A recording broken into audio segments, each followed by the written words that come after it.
Sébastien va vous expliquer un petit peu comment fonctionne le sommeil et quelles sont les solutions pour apprendre à l'optimiser. Et puis, on aura ensuite 15 minutes à la fin de questions-réponses. Donc, si vous avez des questions, n'hésitez pas à utiliser le chat. Et moi, je serai là en tant que modérateur pour pouvoir transmettre les questions à Sébastien. Donc, Sébastien, que vous voyez dans la petite vignette à côté de moi, va animer ce webinaire sur le sommeil. Sébastien, ça fait plusieurs années que tu t'intéresses au sujet du sommeil et de la gestion du stress notamment. Tu es un ancien militaire, tu étais référent de la préparation mentale à l'armée de l'air et tu es spécialiste des techniques d'optimisation du potentiel. Alors, tu vas un petit peu expliquer ce que c'est, mais ce sont des techniques qui sont utilisées par l'armée pour apprendre notamment à mieux gérer son stress et à optimiser son sommeil. Et aujourd'hui, donc, tu es formateur, coach et conférencier sur les thématiques du sommeil et de la gestion du stress. Donc, on est ravis de t'avoir avec nous et je te laisse la parole et je vous souhaite à tous un très bon webinaire. Ouais, merci beaucoup Arthur. J'espère que tout le monde m'entend bien. Je suis ravi d'être… micro bloqué. Je peux passer comme ça. Est-ce que c'est mieux comme ça? Ça a l'air d'être bien. Ok, je vous remercie. Merci beaucoup de m'accueillir. On va passer effectivement 1 heure et demie ensemble à parler de cette thématique sommeil qui est une thématique a priori assez contextuelle. Pourtant, on parle beaucoup de stress en ce moment. Ah, on m'entend plus? Si, pourtant, je pense que c'est bon. Ah, bon, c'est bon. Bon, la ligne de chat s'anime un petit peu. Si, c'est bon. Ok, ça marche. Donc, voilà, on parle beaucoup de stress en ce moment, mais finalement, le stress impacte la qualité du sommeil, comme vous le savez, le manque de perspective, etc. Donc, c'est des contextes psychologiques qui font que ça perturbe la qualité du sommeil la nuit, mais le sommeil, c'est très mécanique. Avant d'être psychologique, le sommeil, c'est très mécanique. C'est une mécanique, hein, tout simplement. On va parler des horloges biologiques. Et effectivement, le facteur aggravant, le facteur influençant va être le contexte stress éventuellement, qui va donc nuire à la qualité du sommeil. Mais on va le voir un petit peu tout à l'heure. Pendant effectivement à peu près 1 heure et quart, on va avoir l'occasion de parler de cette mécanique-là, peut-être une grosse heure. Ensuite, pour ceux qui le voudront, je vous inviterai à vivre une petite séance de relaxation, respiration, relaxation. L'idée, ce sera d'améliorer les processus de création de la qualité de sommeil. On se doute que c'est pas simple, et vous le vivez peut-être vous en ce moment, de se coucher et de créer du sommeil alors qu'on est contracté comme ça dans son lit, ou alors quand on a les pensées qui tournent en boucle. Donc l'idée, ce sera de stopper un petit peu ça, cette mécanique contraction et physique et psychologique, donc d'amener un petit peu de détente et de souplesse physique et mentale. Donc on verra ça sur à peu près grosso modo 10 minutes, un quart d'heure, et on se gardera 5-10 minutes, tout le temps qu'il vous faut derrière pour répondre aux questions, sachant que c'est un thème qui peut s'aborder peut-être des fois en une journée ou deux, hein. Donc là, nous, on se garde 1 heure entre nous. Donc il s'agira d'être quand même assez concis et rapide. Donc, je vais partager mon écran de façon à ce qu'on puisse avoir accès à l'ensemble de la présentation. Voilà. Et je vous souhaite à tous une bonne conférence. L'idée, c'est de comprendre un petit peu comment ça se passe, la mécanique sommeil. Alors effectivement, comme vous le voyez sur ces photos, alors ça, c'est la partie égocentrée de ma présentation, hein. J'ai quitté une chemise blanche pour en revêtir une autre aujourd'hui, puisque j'étais dans l'armée responsable des techniques de préparation mentale et notamment de gestion du stress et du sommeil. C'est évident que c'est une thématique, stress et sommeil, qui intéresse beaucoup les forces armées, les pilotes de chasse, les contrôleurs aériens, par exemple, hein, les forces spéciales qui ont besoin de rester opérationnel malgré des privations de sommeil, ou alors la mise en situation stressante qui fait que ça nuit à la qualité de leur sommeil. Donc, du coup, on s'intéresse un petit peu à leur faire acquérir de l'autonomie par rapport à tout ça. Et c'est notamment par l'apprentissage de la mécanique sommeil et des techniques de relaxation. La question qu'il faut se poser, tout d'abord, c'est pourquoi est-ce qu'on a besoin de dormir? Alors, la réponse, elle se situe dans cette phrase, hein. On dort en partie parce qu'on est fatigué, donc ça veut bien dire qu'il y a un besoin.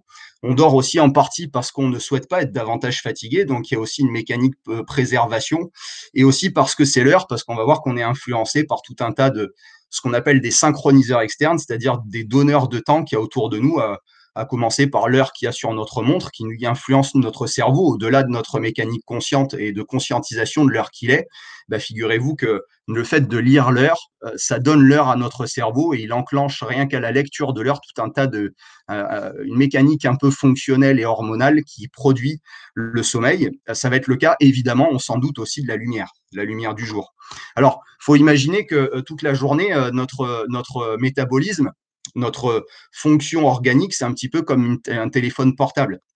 Un téléphone portable, il se décharge toute la journée, même si on ne l'utilise pas. C'est-à-dire que même la fonction veille fait décharger de la batterie sur mon téléphone portable. Et l'idée, ce sera simplement de se dire que quand je me couche le soir, j'ai ouvert suffisamment d'applications sur mon téléphone pour que finalement, quand je branche mon téléphone sur secteur, il ne reste pas seulement il reste pas 80% de charge de batterie parce qu'on se doute que si je branche mon téléphone le soir alors qu'il reste 80% de charge de batterie, je vais pas avoir je vais pas avoir besoin de le laisser longtemps sur le secteur pour le faire se recharger. Nous, ça fonctionne un petit peu pareil.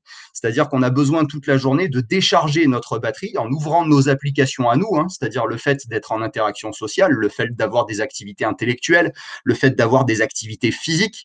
Tout ça, ça nous fait ouvrir des applications, ce qui fait que quand on se couchera le soir, on aura besoin de se recharger. Et la première question que je pose, moi, quand j'accompagne sur la thématique sommeil, puisque je suis coach et hypnothérapeute. Donc, quand on me pose la question, quand on me dit je n'arrive pas à dormir, la première question que je pose, c'est qu'est-ce que vous faites la journée pour avoir besoin de dormir la nuit? Autrement dit, si vous ne faites rien de spécial la journée pour avoir besoin de dormir, effectivement, vous n'aurez pas un grand besoin de création de sommeil la nuit, et donc vous dormirez, oui peut-être, mais avec un sommeil de faible qualité. Alors de même que quand on se couche le soir, on va se mettre sur notre secteur de recharge à nous, métaphoriquement c'est le moment où on s'endort, mais ça arrive le lendemain matin qu'on se réveille et qu'on soit pas chargé à fond, comme sur cette image. Donc ça s'appelle une dette de sommeil, tout simplement. Une dette de sommeil, elle peut être de deux ordres. Soit c'est une dette de sommeil aiguë, autrement dit, ça arrive une fois qu'on ne dorme pas assez ou alors qu'on dorme mal. Attention, parce qu'on ne va surtout pas confondre qualité et quantité de sommeil. Ça vous est peut-être déjà arrivé à vous de dormir 10 heures d'affilée et pourtant d'avoir une sensation de fatigue au réveil. Ça voudra peut-être dire que oui, vous avez dormi longtemps, mais vous n'avez peut-être pas bien dormi. Donc, on fait bien attention à ne pas confondre cette notion de quantité et de qualité. Donc, effectivement, ça peut arriver qu'on soit au réveil avec une dette de sommeil comme celle-ci. Alors, je vous rassure, quand ça arrive, il suffit de l'identifier. Ça peut être, par exemple, ponctuellement, j'ai fait la fête avec des amis. Ça peut être ponctuellement, mon enfant a fait un cauchemar et j'ai dû m'en occuper cette nuit. Donc, ce qui fait que j'ai pas suffisamment dormi ou pas bien dormi. Et puis, cette dette de sommeil, tant qu'elle reste très ponctuelle, ce qu'on appelle une dette de sommeil aiguë, elle peut facilement se rattraper. Elle peut se rattraper en faisant la sieste, par exemple. Elle peut se rattraper le week-end en faisant la grasse matinée. L'idée, c'est de surtout ne pas la laisser s'installer parce que il se pourrait que le lendemain, j'en ai un petit peu en plus de dette de sommeil. Puis un mois après, j'en ai encore un peu plus. Puis des années après, j'en ai encore beaucoup plus. Et cette dette de sommeil, quand elle s'accumule, elle devient de moins en moins récupérable. Et c'est ce qu'on appelle une dette de sommeil chronique. Et c'est celle-là qui va faire que finalement, on fait déprécier notre système immunitaire, qu'on est plus souvent blessé, qu'on est plutôt irascible, qu'on arrive moins à contenir nos émotions, etc. Donc, une dette de sommeil, je vous rassure, elle peut se gommer à condition qu'on l'identifie le plus rapidement possible et qu'on trouve le moyen de, par exemple, en faisant la grasse matinée, par exemple, en se couchant plus tôt le lendemain, qu'on puisse la gommer assez rapidement. Et puis, vous l'avez compris, notre corps va décharger de l'énergie tout au long de la journée, même si on ne fait rien du tout. Si vous restez assis sur un canapé à regarder que le temps passe, vous déchargerez de l'énergie parce qu'il faut savoir que la fatigue s'accumule et ça, c'est inexorable tout au long de la journée. C'est en fait nos fonctions métaboliques principales qui nous font dépenser de l'énergie, le fait que notre cœur batte, le fait qu'on respire, qu'on digère et même qu'on pense. Donc ça, c'est une manière de dépenser notre énergie même quand on ne fait rien. Il faut savoir que plus on reste éveillé longtemps, même sans parler d'activités supplémentaires, c'est-à-dire ces fameuses applications qu'on va ouvrir en plus, comme faire du sport, comme réfléchir, etc., travailler, 17 heures d'éveil d'affilée cautionne un trouble neuropsychologique identique à 0,5 g d'alcool par litre de sang. Je répète, 17 heures d'éveil d'affilée, autrement dit, si je me lève à 7 heures et que je me couche à minuit, quand je vais me coucher à minuit, je vais avoir un cerveau qui va tourner au même rythme que si j'avais bu l'équivalent de 0,5 g d'alcool par litre de sang. Ça veut dire un impact sur la manière dont je réfléchis, un impact sur la manière dont je suis vigilant et capable de concentration sur une tâche. Ça va être aussi un impact sur mes réflexes et sur mes prises de décision. Donc, ça veut dire que la fatigue, elle s'installe. Quoi qu'on fasse, elle s'installe. Et la fatigue va s'accélérer. Ce besoin de compenser et de dormir va s'accélérer en fonction du nombre d'applications que je vais ouvrir tout au long de la journée. Le sport que je vais pratiquer, les activités que je vais mettre en place, mon travail, mes relations sociales, mes jeux intellectuels. Donc, c'est ce que j'ai marqué ici en tant qu'activité physique et cognitive. Et ma batterie va continuer même à se décharger sans que j'y pense, sans même que j'y fasse attention, avec tous nos stress et notre charge mentale, qu'elle soit consciente ou inconsciente. Ça peut être, par exemple, mon gamin en ce moment n'a pas de bons résultats à l'école, j'ai pas besoin d'y penser, ça me ronge, ça me dévore et ça me fait consommer de l'énergie. En ce moment, j'ai des problèmes de couple à la maison, j'ai pas besoin d'y penser, ça me ronge, c'est toujours là, ça me fait dépenser de l'énergie. Alors, je vous rassure, j'ai pas trouvé d'image où il y a un fond, il y a un résidu, on n'arrive jamais à 0%. Quand on arrive à 0%, comme sur l'image ici, c'est que ça sent le sapin, en général. Donc, je vous rassure, on n'en arrive jamais jusque-là, quoique on sait qu'on peut mourir de sommeil, on peut mourir de dette de sommeil, on peut donc mourir de fatigue, ça on le sait. Et tout ça, ce vide-là, représente ce qu'on appelle la pression de sommeil, c'est-à-dire la sensation de fatigue qui s'accumule, qui sera donc, vous l'avez compris, dépendante déjà de notre dette de sommeil au réveil, de la fonction, du type d'activité qu'on met en place tout au long de la journée, sachant que même si on n'a pas d'activité, on va dépenser de l'énergie et donc on va être de plus en plus fatigué tout au long de la journée. Donc vous l'avez compris, déjà on dort parce qu'on en a besoin, et s'il y en a parmi vous qui ont un sommeil de mauvaise qualité, déjà posez-vous la question de est-ce que vous créez du besoin, c'est-à-dire est-ce que vous faites suffisamment de sport, est-ce que vous avez un travail qui fait que vous dépensez, etc., etc. On dort aussi parce que notre cerveau le demande. On a des espèces de fonctions organiques dans notre cerveau qui font qu'on a tout un tas d'hormones et de fonctionnement organique des organes qui font que ces fonctions-là s'alternent tout au long de la journée. On n'a pas notre foie, par exemple, qui fonctionne à la même heure, exactement à la même heure que nos reins, que nos intestins, que certaines parties de notre cerveau, etc. Donc, on a tout un tas d'horloges dans notre cerveau qui sont dépendantes, qui influent la manière dont notre organisme va réagir tout au long de la journée et va fabriquer ses fonctions. Ces horloges-là, elles sont synchronisées. On va dire qu'elles sont mises à l'unisson, elles fonctionnent de façon harmonieuse. Elles fonctionnent, oui, de manière harmonieuse grâce à ce qu'on appelle l'horloge biologique interne. Cette espèce de grand donneur de temps, cette espèce de chef d'orchestre qui va envoyer tout un tas de signaux à nos hormones, à nos organes, etc., pour fonctionner à peu près harmonieusement et qu'il n'y ait pas toutes les fonctions qui agissent en même temps et qu'il y ait certaines fonctions métaboliques qui soient complètement à l'arrêt à d'autres moments. Tout ça, ça se fait de manière harmonieuse. Je vais vous donner un exemple. Les enfants ne grandissent pas quand on est à l'état d'éveil et quand on est la journée. Les enfants grandissent uniquement la nuit. Et ça, c'est certaines hormones qui sont fabriquées la nuit seulement par l'effet de notre horloge biologique interne, parce que notre horloge biologique interne le commande, qui font que les os vont grandir chez nos enfants la nuit.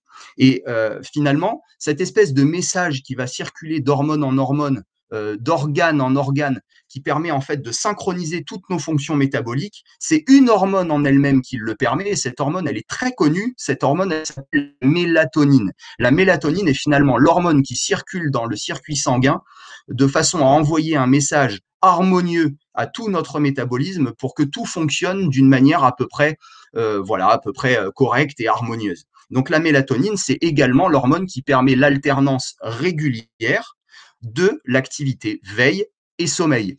Donc souvent on dit que la mélatonine c'est l'hormone du sommeil, c'est pas tout à fait vrai, c'est plutôt l'hormone qui fabrique le calage de nos besoins et en endormissement, mais aussi en éveil. Donc voilà, là, pour la petite fonction mélatonine. Et cette horloge biologique interne, figurez-vous que c'est un petit composé qu'il y a dans notre cerveau qui est situé sur le trajet du nerf optique. Donc vous imaginez bien que cette horloge biologique interne, elle est très fortement influencée, notamment par la lumière du soleil. À savoir que malheureusement, à l'époque à laquelle on est, c'est-à-dire en 2021, et ça fait depuis quelques années, ça fait à peu près 10-15 ans, que malheureusement, on a nos écrans face à nous, avec cette alternance de lumière blanche et bleue qui imite pour notre cerveau la lumière du soleil qui se lève. Autrement dit, normalement, quand le soleil est censé être couché à 23 heures et que moi, je regarde mon téléphone tout près de mes yeux, mon cerveau, lui, il a l'impression que je continue à regarder la lumière du soleil. Et je vous laisse imaginer simplement dans la fabrication des hormones qui sont théoriquement faites pour fabriquer du sommeil, à quel point c'est négatif. Autrement dit, la lumière de nos écrans limite la production de notre endormissement. Attention, je n'ai pas dit qu'on ne pouvait pas s'endormir, parce qu'on va peut-être pouvoir s'endormir. Et c'est là que chez les jeunes, notamment, c'est difficile à expliquer, parce que eux, ce qu'ils voient, c'est factuel. C'est que oui, on n'arrête pas de leur dire que la lumière des écrans influence la qualité du sommeil, mais sauf que eux, tout ce qu'ils ont, c'est l'appréhension qu'ils arrivent malgré tout à s'endormir. Le problème, c'est que ça retarde finalement cette lumière des écrans qui est artificielle et qui imite la production, la lumière du soleil, retarde la production de notre sommeil de qualité. Donc oui, on va peut-être s'endormir, mais par contre, on va augmenter le pourcentage de sommeil qu'on appelle le sommeil lent léger, qui est notre sommeil finalement de qualité plus faible. Et donc, ça va faire diminuer le pourcentage de sommeil lent profond et de sommeil paradoxal, qui sont nos deux sommeils de qualité et qui nous permettent de bien récupérer. On est influencé également par tout ce qui nous entoure, c'est-à-dire la température de la pièce dans laquelle on est, mais aussi le volume de son qu'il y a dans la pièce. Donc évidemment, on se doute que la qualité sonore environnementale influence la manière dont notre cerveau perçoit s'il est l'heure de dormir ou pas, finalement. Et quand on vit dans les grandes villes, malheureusement, la question qu'il faut se poser, c'est est-ce qu'il fait vraiment nuit quand il fait nuit? La réponse, elle est non.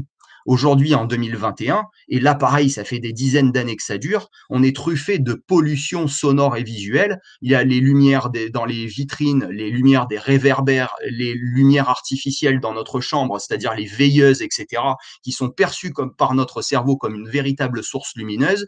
Tout le son qui nous entoure, le son de la circulation dehors à travers les fenêtres, la musique, si on écoute la télé, etc., tout ça, c'est des signaux, en fait, que notre cerveau perçoit et qui va faire que, finalement, on limite la production de qualité de sommeil. Alors, je vous le dis à l'avance, pour avoir un sommeil de qualité, et désolé pour le terme, il faut avoir une vie chiante. Autrement dit, il faut avoir une vie de moine, il faut faire tous les jours les choses à la même heure, et dans la mesure du possible, il faudrait limiter les stimulations de l'environnement, c'est-à-dire le soir, diminuer les intensités lumineuses, ne pas écouter la télé trop fort, éviter les sources d'excitation, notamment dans les émissions qu'on regarde, parce que c'est ça aussi le problème des émissions que regardent les jeunes, c'est que, même moi, les jeunes, bon, j'ai que 42 ans, donc je vais m'estimer un peu jeune, moi aussi je regarde mon téléphone le soir.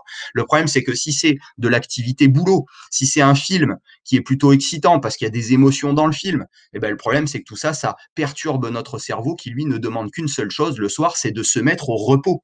Et s'il n'arrive pas à se mettre au repos, il va réduire la quantité de sommeil de qualité la nuit. Il y a tout un tas de synchroniseurs externes également la journée. Ça va être, je vous en ai un petit peu parlé, l'activité sportive. On sait que ça a une forte influence sur la production de sommeil de qualité et notamment sur la production de sommeil lent profond, notamment les sports d'endurance. Les sports d'endurance favorisent la qualité du sommeil lent profond. Donc la marche, la natation, la course à pied, le vélo, tout ça, ça favorise le sommeil, à condition évidemment que ce ne soit pas fabriqué ou fait trop tard le soir, sinon ça va rehausser la température corporelle et ça va rehausser notre fréquence cardiaque. C'est aussi une source d'excitation. On parlait justement de température corporelle. Il faut savoir un truc, c'est qu'à partir d'une certaine heure, à partir en général de 19h à 20h, notre température corporelle a tendance à chuter. Il faut savoir qu'aux alentours de 16, 17, 18h, notre température corporelle est au plus élevé, c'est à peu près 37,5 degrés.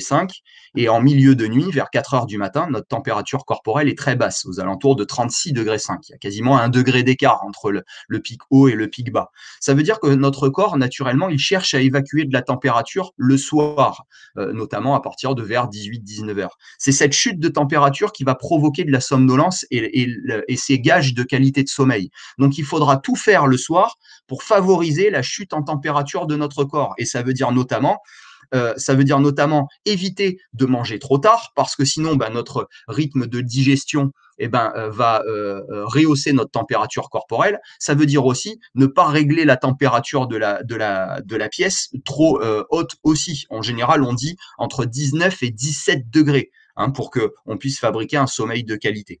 Donc faites tout ce que vous pouvez le soir pour faire chuter votre température corporelle. Autrement dit, ne prenez pas une douche trop chaude juste avant d'aller au lit.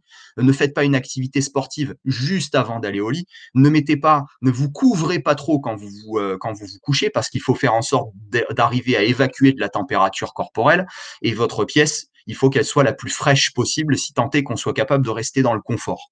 Autre synchroniseur externe, c'est la vie de famille, tout simplement. La façon dont nos enfants, et d'ailleurs on va parler un petit peu de l'âge et de l'importance de l'âge dans la fabrication de sommeil, puisqu'on a une fabrication de sommeil qui va être différente en fonction de l'âge qu'on a, mais aussi notre conjoint qui ne va pas au lit en même temps que nous, ou qui ne se réveille pas en même temps que nous le matin. Et finalement, on est influencé par toutes nos activités sociales, c'est-à-dire la manière dont on travaille, à quelle heure on travaille, à quelle heure on rencontre des gens. Tout ça, c'est des donneurs de temps.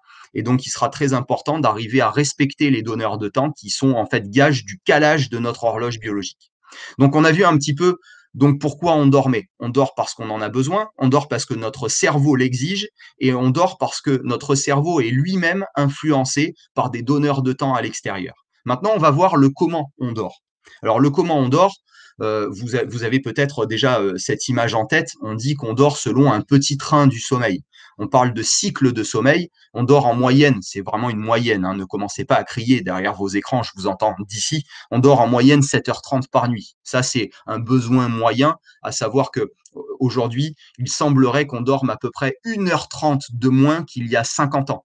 C'est absolument incroyable, cette chute de quantité de sommeil en très peu de temps, et c'est tout simplement, certainement parce qu'on travaille de plus en plus. Le fait qu'on ramène du travail à la maison, avec les PC notamment, les téléphones, qu'on soit toujours hyper connecté, le fait aussi qu'on ait des sources de plaisir à profusion maintenant. Je veux dire, avant, à 22h30, le film se terminait. Maintenant, il se termine beaucoup plus tard. Et en plus, maintenant qu'on a Netflix, finalement, la série, quand elle se termine, on a l'opportunité de la faire se continuer. Et si on veut, même jusqu'au lendemain matin, sans aucun problème. Donc tout ça, c'est des influences sur notre quantité de sommeil.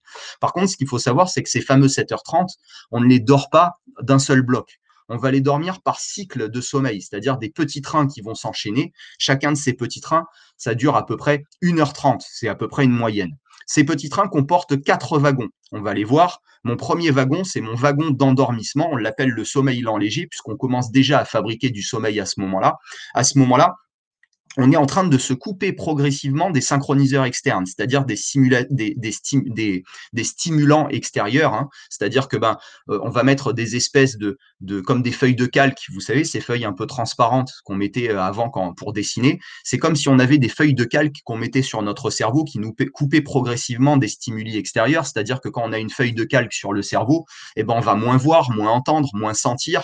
On va aussi moins pouvoir bouger. On a une activité musculaire qui chute de plus en plus. Ce qu'il faut savoir, et ça c'est hyper intéressant, c'est que ces feuilles de calque, on les met toutes les heures et demie, même en journée, sur notre cerveau. Pas tous, évidemment, mais ça veut dire qu'on a une tendance à l'endormissement toutes les heures et demie, tous les jours, que ce soit le jour comme la nuit. C'est les fameux, vous savez, comme on dit sur l'autoroute, il faut faire une pause toutes les 2 heures. En fait, il faudrait plutôt dire toutes les heures et demie. Parce qu'en fait, on a une tendance à baisser notre activité électrique, parce que c'est vraiment une activité électrique dans le cerveau.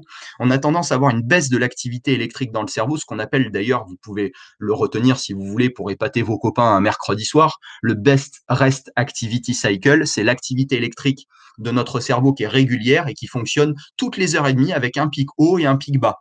Ce pic bas, il est matérialisé par une tendance à l'endormissement. Ça va être le moment, toutes les heures et demie, où on a envie de bâiller, où on a le corps qui a envie de bouger sur la chaise parce qu'on a l'impression d'être mal installé, une sensation de refroidissement corporel, des fourmillements, le picotement des yeux qui se ferment. On va avoir une tendance à se masser un petit peu la nuque parce qu'on a une chute de nos muscles posturaux qui font que finalement on tient moins bien la position assise. Tout ça, c'est des signaux que nous envoie le cerveau pour nous dire « Oh mon grand, tu es en train de t'endormir ».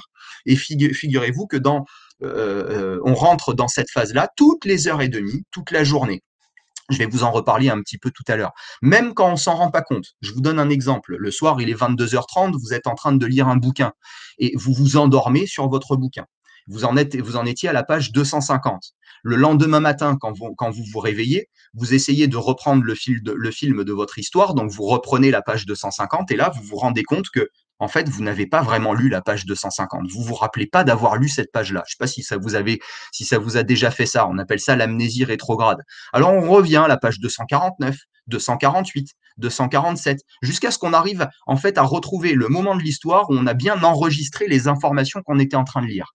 Et ben, figurez-vous que vous allez revenir jusqu'au moment où vous n'étiez pas encore rentré dans ce fameux wagon d'endormissement. Ça veut bien dire qu'il y a eu un moment, peut-être quelques minutes, quelques pages dans tous les cas, où sans même vous en rendre compte, eh ben on était en train de fabriquer du sommeil sans même s'en rendre compte. Là, je suis en train de vous parler de la lecture d'un livre, mais imaginez ce que ça fait quand on a des décisions à prendre, quand on est en train de taper à l'ordinateur, quand on est en train de calculer des chiffres, quand on est au volant, tout simplement. On est en train de fabriquer de la contre-performance sans même s'en rendre compte. Donc, c'est facteur d'accident. Voilà, et si tout va bien, si on se laisse s'endormir, notre activité musculaire continue à baisser, nos feuilles de calque continuent à s'empiler, donc ça veut dire qu'on va continuer à voir de moins en moins bien, à entendre de moins en moins bien, à sentir de moins en moins bien, à ressentir de moins en moins bien, et on va vraiment finir par s'endormir, ce qu'on appelle le sommeil lent léger. On appelle ça le sommeil lent. Pourquoi ? Parce que notre activité électrique a tendance à s'étaler en fréquence. On a des ondes cérébrales qui ont tendance à s'étaler, donc on dit qu'on passe en ondes lentes. Et pourquoi léger ? Parce qu'on a assez peu de feuilles de calque encore finalement. Ce qui voudra dire quoi ? Ce qui voudra dire qu'on sera capable de se réveiller rapidement. Si je claque des doigts à côté de l'oreille de quelqu'un qui est en train de dormir dans ce sommeil-là, qui est l'équivalent du sommeil de la petite sieste, finalement, la personne va être capable de se réveiller rapidement et donc de réagir, de se remettre en activité rapidement. Par contre, si on laisse continuer à s'empiler les feuilles de calque, on va rentrer ce qu'on appelle en sommeil lent profond. Et si je claque des doigts à côté de l'oreille de celui qui est en train de dormir, il n'arrivera plus à se réveiller, finalement. Parce que la stimulation ne sera plus assez forte parce qu'il n'est plus capable d'entendre ce que je suis en train de faire à côté de lui. Si on allume la lumière dans la pièce, il ne percevra plus la lumière à travers les paupières et il faudra une stimulation bien plus forte pour le réveiller. On appelle ça sommeil lent, donc du coup profond.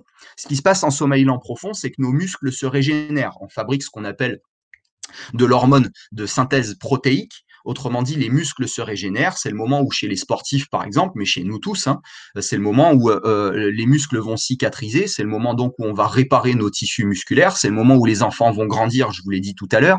En général, c'est le moment où les cheveux, les ongles poussent. Tout ça, c'est le moment en fait où les tissus se fabriquent dans notre corps. Vous imaginez donc l'impact négatif si on supprime cette période-là.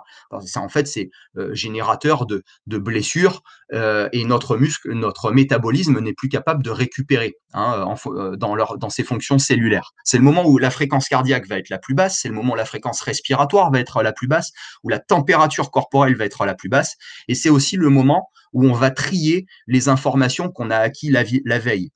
Surtout les informations, tout ce qui a trait au visuel. Ça va être la mémoire des prénoms, ça va être la mémoire des chemins qu'on est en train de parcourir, ça va être la mémoire de ce qu'on est en train d'apprendre, par exemple une leçon par cœur. Tout ça, ça se fabrique, ça se trie, ça s'organise dans cette période de sommeil lent profond, qui est donc aussi bien profitable d'un point de vue purement métabolique que aussi ce qu'on appelle cérébral, donc cognitif, la façon dont notre cerveau peut traiter l'information. Et si on continue à dormir, on va rentrer dans une autre phase de sommeil avec un nom qui est très connu, ce qu'on appelle le sommeil paradoxal. On va avoir une activité musculaire qui est très très faible, voire même inexistante, comme en sommeil lent profond, mais paradoxalement parlant, on va avoir une activité électrique cérébrale très intense, une activité énergétique cérébrale très très intense. On considère que notre cerveau en sommeil paradoxal, il est en train d'agir en fabriquant autant d'énergie que quand on est à l'état d'éveil. Donc je vous laisse imaginer qu'il se passe beaucoup de choses dans notre cerveau dans cette phase de sommeil-là. C'est marqué ici qu'on rêve. Alors, en fait, on rêve à tous les stades, il faut le savoir. C'est une croyance, ça. Par contre, j'ai laissé le mot « on rêve » parce que la qualité des rêves construits en sommeil paradoxal a quand même une couleur particulière puisque ces rêves-là ont une connotation très émotionnelle. Ça va être le moment où on va laisser libre cours à nos pulsions. Freud disait dans les années 1900, vous savez, ce grand psychanalyste disait que le sommeil servait de poubelle aux émotions. On sait que maintenant, c'est à peu près vrai, que finalement, quand on dort, c'est le moment où notre cerveau est capable de fabriquer autant d'émotions qu'il veut. Alors, désolé pour cet exemple un peu, bon, voilà, j'espère que je vais choquer personne, mais si la journée, je verbalise que j'ai envie de buter mon chef, que je ne le supporte plus, bah, figurez-vous que quand on rêve, on peut le faire. Vous voyez? Et finalement, ça participe à une forme d'équilibre émotif et donc une structuration de la personnalité. Alors, ma prise de parole là est pas faite pour vous dire à quoi servent vraiment les rêves, mais on suppose que les rêves ont aussi une fonction de construire de construire certains scénarios catastrophes qui vont permettre d'une certaine manière, au moment où on est réveillé, d'avoir en tête certaines portes de sortie, même inconsciemment, hein. Donc on a trouvé en fait des systèmes pour réagir face à du danger, même s'il est très irrationnel. Donc voilà, le sommeil paradoxal sert essentiellement à ça, c'est à la structuration, la consolidation de la personnalité, la structuration et l'équilibre émotif, mais ça sert aussi à consolider une autre forme de mémoire, c'est ce qu'on appelle la mémoire procédurale. Si par exemple parmi vous, il y a des gens qui savent écrire à l'ordinateur sans regarder où se posent les doigts, où en fait vous êtes capable de regarder votre écran et vos doigts se posent sur les touches tout seuls. Ça veut dire que votre cerveau est capable d'avoir une habileté gestuelle qui est la même que par exemple quand je conduis, c'est-à-dire qu'on a de l'habileté motrice qui est automatique. Et bien figurez-vous que cette construction cérébrale-là, la fabrication d'automatismes gestuels comme je sais faire de la guitare, je sais jouer de la guitare, je sais faire du ski, je sais faire du vélo, je sais marcher chez les enfants par exemple, c'est une habileté motrice qui se consolide en phase de sommeil paradoxal parce que notre cerveau va à ce moment-là rejouer les scénarios moteurs qui nous permettent de consolider nos automatismes gestuels. Voilà pour le sommeil paradoxal. Donc vous avez compris que d'un ordre général, le sommeil permet de consolider la mémoire tout court et c'est hyper important pour nos apprentissages. En fin de sommeil paradoxal, bah, figurez-vous qu'on va enlever nos feuilles de calque petit à petit. Et donc, ça veut dire quoi? Ça veut dire qu'on va se réveiller. Alors, on se réveille en général pas très longtemps, ça va être soit quelques secondes, soit quelques minutes, voire la plupart du temps, et fort heureusement, on prend même pas conscience de ce réveil. Mais ça va être le moment où notre cerveau est capable de réinterpréter l'environnement qui l'entoure. Autrement dit, si j'ai une douleur à l'épaule parce que ça fait 1 heure que je dors sur l'épaule droite, et ben c'est à ce moment-là que je vais ressentir la douleur. Et donc, je vais me tourner. Avant, en sommeil paradoxal ou sommeil lent profond, je n'étais pas capable de ressentir la douleur. Je l'avais peut-être, mais mon cerveau ne m'invitait pas à la concevoir. Ça va peut-être être le moment où j'ai froid. Et donc, je vais avoir une jambe qui était en dehors de la couette, je vais la remettre sous la couette. Ça va être le moment où je peux prendre conscience que j'ai soif, que j'ai envie d'aller aux toilettes, etc., etc. Donc, ça va être cette espèce de petit réveil, la plupart du temps, dont on n'a pas conscience, mais qui est toujours là, cette espèce de phase de latence. Il y a donc autant de temps de réveil, donc plutôt de phase de réveil, qu'il va y avoir de nouveaux cycles dans la nuit. Parce qu'à la fin de cette phase de réveil, eh ben, si ma batterie de téléphone portable était chargée à 100%, il est possible, et parce que c'est l'heure aussi, il est possible que je me réveille définitivement, ou alors je vais reprendre un nouveau cycle. Ou alors, malheureusement, mon cerveau va réinterpréter les stimulus de stress, et notamment les stress psychologiques. Il y en a peut-être, parce que vous êtes très nombreux aujourd'hui à m'écouter, il y en a peut-être qui sont dans ce cas-là, c'est-à-dire que vous avez du stress psychologique qui remonte. Ah, j'ai oublié de faire ça. Il va falloir que je fasse ceci. J'ai tel projet. J'ai mal fait ça la veille. Ça veut dire que c'est du stress psychologique qui potentiellement peut se réinstaller à ce moment-là. Ça veut dire qu'il va y avoir un rehaussement de la température corporelle, de l'activité cardiaque, et il est possible qu'on ne remonte pas dans le train d'après. Et ça va être la fabrication d'insomnie. Donc l'idée, ça va être potentiellement de couper la mise en place de cette mécanique stress de milieu de nuit qui en fait perturbe et découpe notre sommeil qui devrait être plutôt d'une traite, hein, puisqu'on n'est pas censé prendre conscience de ces réveils-là. Et la petite technique que je vais vous proposer tout à l'heure, enfin dans tous les cas de l'expérimenter, parce qu'il y en a peut-être parmi vous qui n'y seront pas réceptifs, on verra ça, hein, ce sera l'opportunité de couper la mécanique dialogue interne et pensée. Voilà, je vous en parlerai un petit peu plus d'ici, allez, à peu près, je pense, une demi-heure. Donc, vous avez compris, tout ça, c'est notre train de sommeil, c'est-à-dire que c'est à peu près 1 heure et demie, jusqu'à 2 heures chez certaines personnes. Et ce petit train, on va le prendre 4 à 6 fois, ce qui va faire l'équivalent de 7h30 de sommeil. Donc, ça veut dire qu'on va passer 4 à 6 fois dans notre premier wagon, dans ce wagon d'endormissement. À chaque fois qu'on va se réveiller, dans le fameux temps de latence, on va se réendormir. Si j'additionne tous mes premiers wagons, c'est l'équivalent de 10% de la quantité totale de notre sommeil de nuit, c'est-à-dire qu'on va passer 10% de 7h30 à se réendormir. Donc c'est beaucoup quand même. En sommeil lent léger, c'est même encore pire, c'est 50%. On va passer à peu près la moitié de notre nuit dans ce stade-là de sommeil lent léger qui a son importance. Le sommeil lent léger, notamment, je vous l'ai dit, c'est la qualité de notre sieste, c'est l'équivalent de la qualité de la sieste. Et je vais vous parler tout à l'heure de à quoi sert la sieste et comment est-ce qu'on peut la faire. Ensuite, on va passer à peu près autant de temps en sommeil lent profond qu'en sommeil paradoxal, c'est-à-dire à peu près l'équivalent de 20 à 25% pour chacun, sauf qu'il y a une petite particularité, c'est que je vais prioriser ma fabrication de sommeil lent profond dans mes premiers cycles, c'est-à-dire que je vais en faire beaucoup de sommeil lent profond en pourcentage dans mes premiers cycles, et finalement, je vais réduire ma quantité de sommeil lent profond au fur et à mesure de l'avancée dans mes cycles pour faire de plus en plus de sommeil paradoxal. Donc finalement, ces deux derniers wagons s'équilibrent l'un et l'autre, mais à savoir que je fais beaucoup de sommeil lent profond, je vais avoir un troisième wagon qui sera plus long dans les premiers cycles et un quatrième wagon qui sera plus long dans les derniers cycles. Voilà. À savoir que le sommeil a une vertu, c'est d'équilibrer également notre activité hormonale. On considère à peu près 10% des facteurs d'obésité dans le monde dus à un manque de sommeil. 10% des facteurs d'obésité dans le monde dus à un manque de sommeil. Pourquoi? Parce qu'on a deux hormones qui sont responsables de la stabilisation de notre prise de poids. Ça va être ce qu'on appelle l'hormone leptine et l'hormone gréline, qui sont l'une et l'autre responsables de la sensation de satiété, le fait qu'on n'ait plus faim, qu'on soit capable de ne plus avoir faim, et l'autre, au contraire, qui va augmenter le signal d'il y a besoin d'augmenter le taux de graisse dans les parois intestinales et l'estomac. Ces deux hormones, si elles ne sont plus calées, et elles sont calées entre autres par le sommeil, si ces deux hormones ne sont plus calées, elles vont fonctionner de manière anarchique, ce qui veut dire qu'on va potentiellement avoir faim plus souvent, notamment la nuit. Quand je vais me réveiller, je vais avoir une sensation de fringale. Et en plus de ça, je vais être naturellement attiré par les aliments plutôt gras ou sucrés. Donc on comprend que le sommeil a plein de vertus. Oui, c'est vrai, physiques et psychologiques, mais aussi à certaines vertus, notamment de manière hormonale, avec une stabilisation de certains mécanismes qui font qu'on pourrait potentiellement prendre du poids. Donc tout ça, c'est une nuit complète, 4 à 6 cycles, c'est-à-dire environ 7h30. Mais là, on a parlé grande généralité. Et vous le savez, parmi nous tous, on est peut-être, je ne sais pas combien, 250, 300, 400 à écouter le webinaire aujourd'hui. On est autant de personnes à écouter le webinaire aujourd'hui qu'on est de dormeurs différents parce qu'on a des besoins qui sont différents, parce qu'on peut avoir une fabrication de sommeil, un besoin de temps de sommeil qui sera différent. Il y a des petits dormeurs, il y a des gros dormeurs. On peut avoir aussi un fonctionnement de notre horloge biologique qui peut être différent selon les individus. Et d'ailleurs, ce fonctionnement d'horloge biologique, on appelle ça le chronotype. C'est-à-dire qu'il y a des gens qui sont plutôt, vous savez, en forme le soir. Il y a des gens, au contraire, qui sont plutôt en forme le matin. Il y a des gens qui peinent à se lever le matin. Il y a des gens qui, au contraire, peinent à rester éveillés le soir.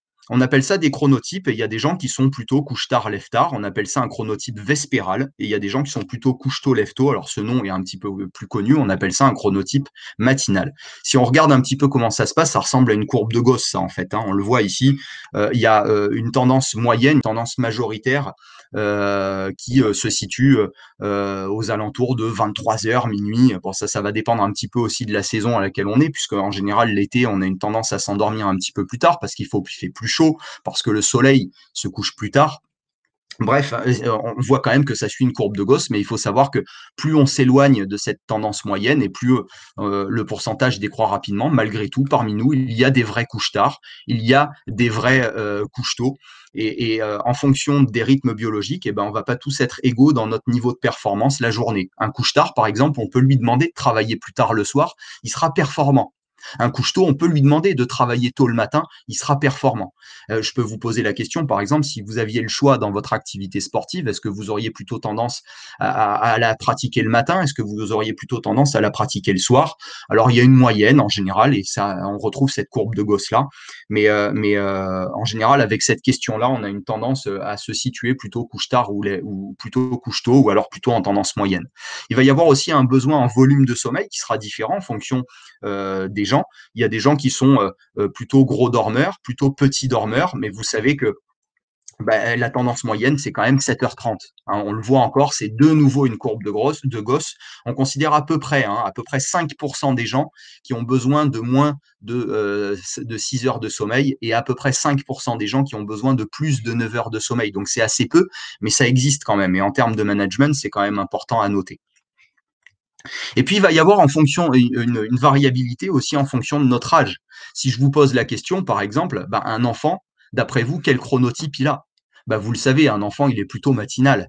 Mais parce que son horloge biologique fonctionne comme ça. Un enfant est naturellement matinal, mais il est aussi naturellement gros dormeur. Et c'est normal parce que l'enfant a énormément d'applications ouvertes dans son système. Ses os grandissent, son cerveau rentre en maturation, il a besoin de réfléchir, il communique avec les autres, il bouge énormément. Donc en fait, il dépense énormément d'énergie la journée. Et donc c'est normal que l'enfant, globalement, il ait besoin de plus dormir qu'un adulte. C'est tout à fait normal. Mais en plus de ça, son horloge biologique ne fonctionne pas de la même manière qu'un adulte. Le matin, vous pouvez dire à votre gamin qui fait du bruit dans la pièce à côté parce qu'il est en train de jouer du tambour et qu'il a activé tous ses jouets qui font du bruit, vous pouvez lui dire d'éteindre ses jouets et d'aller se recoucher à 6 heures du matin, il voudrait bien, mais sauf qu'il ne peut pas. C'est pas possible, son horloge biologique ne fabrique plus d'hormones du sommeil à ce moment-là. Donc lui, il est réveillé à 6 heures du matin. Alors évidemment, il y a aussi chez les enfants une caractéristique individuelle et tous les enfants ne sont évidemment pas pareils. Mais globalement, les enfants sont des matinaux. Ensuite, il va y avoir une horloge biologique qui va évoluer à partir d'un certain âge. Qui a des ados à la maison? Posez-vous la question de comment fonctionnent vos ados la journée. Et vous aurez à peu près la réponse. Un adolescent, il est vespéral. Vous savez qu'un adolescent, il a une tendance à traîner au lit le matin plus facilement, parce que son horloge biologique fonctionne comme ça. Mais ça veut dire qu'un adolescent aussi, il ne peut pas dormir à 21h. Un adolescent, ce n'est pas possible, il ne peut pas dormir à 21h, son horloge biologique ne fonctionne pas de cette manière-là. C'est-à-dire que son horloge biologique, à l'adolescent, elle est en retard de phase. Un adolescent, naturellement, ne fabrique pas d'hormones de sommeil jusqu'à une certaine heure. Le problème, c'est qu'il faut qu'il s'occupe du coup dans son lit, l'adolescent, ou dans sa chambre. Et aujourd'hui, avec la technologie actuelle, il aurait une tendance à réallumer ses écrans et donc à se renvoyer une source d'excitation. Ça veut dire que, et d'une, il s'endort plus tard, mais et de deux, au moment où il va s'endormir mal. Du coup, le lendemain, son réveil sonne. Mais lui, il ne peut pas se réveiller. Alors, les rythmes scolaires aujourd'hui sont tels qu'ils sont. Hein. En France, on prend un gamin du collège en sixième de la même manière qu'on prend un élève de seconde. Sauf qu'en fait, les horloges biologiques ne fonctionnent pas de la même manière. Un gamin en sixième, il est capable d'aller au collège à 8 heures du matin. Un lycéen en seconde, est-ce qu'il est capable d'être performant au lycée à 8 heures du matin? C'est pas sûr. Ça veut dire que le lycéen, l'adolescent de 15, 16, 17 ans, il va avoir une tendance à emmagasiner une dette de sommeil toute la semaine. Et lui, le gros avantage qu'il a, vu que c'est un vespéral, le week-end, il peut faire la grasse matinée pour compenser. Quand on n'est pas vespéral, on ne peut pas la faire, cette grasse matinée. C'est pas possible. Mais sauf qu'il y a les parents qui sont en train de taper dans la porte de la chambre en disant « Lève-toi, t'es un gros feignant » et qui finalement, alors je dis pas tout le monde, hein, je plaisante parce que c'est un gros cliché évidemment. Hein. Moi, j'ai un adolescent aussi à la maison. Hein, donc, est-ce que je le fais, est-ce que je le fais pas? Bon, ça, je vous dévoilerai pas mes secrets. Mais effectivement, la possibilité qu'ont les enfants, les adolescents, de compenser le week-end en faisant la grasse matinée, il faut leur laisser. Parce que leur horloge biologique fonctionne comme ça. Un adolescent, naturellement, va compenser la dette de sommeil qu'il a en journée, la semaine. Ensuite, notre horloge biologique à l'âge adulte va se stabiliser. Alors, quand je dis l'âge adulte, on ne sait pas si c'est 18, 19, 20, 25 ans, ça va dépendre un petit peu des gens, va se stabiliser. On va obtenir notre chronotypologie à partir d'un certain âge. Ça va plus tellement bouger. Évidemment, on a l'influence de l'environnement, l'heure à laquelle on travaille, etc.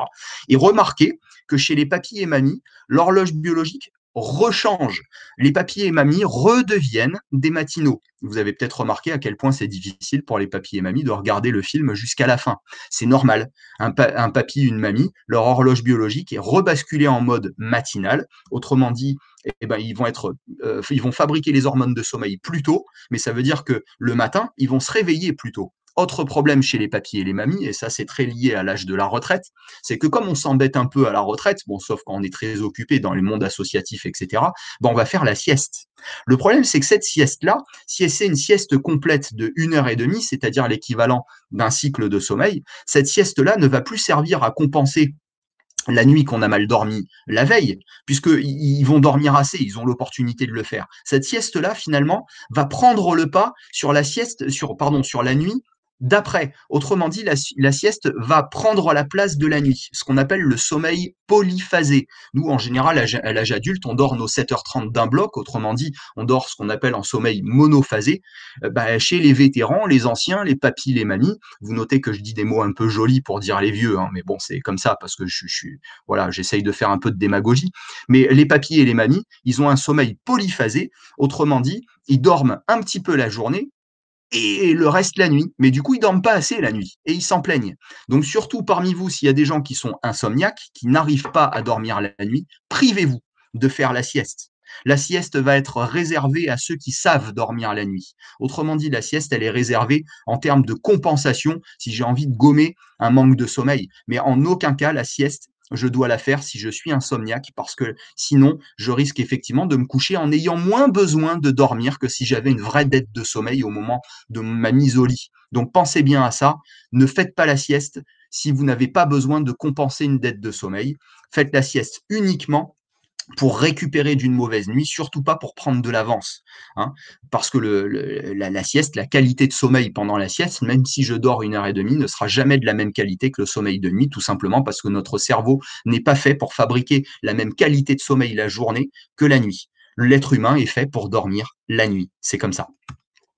On va parler vite fait de la chronobiologie et des portes du sommeil. Si on regarde un petit peu la manière dont on fonctionne, on sait qu'on a des rythmes chronobiologiques. Alors un rythme chronobiologique, c'est quoi? C'est l'ensemble des rythmes qui sont qui font fonctionner notre organisme et qui ont l'air de fonctionner soit au rythme d'heure, soit au rythme de journée, soit au rythme saisonnier.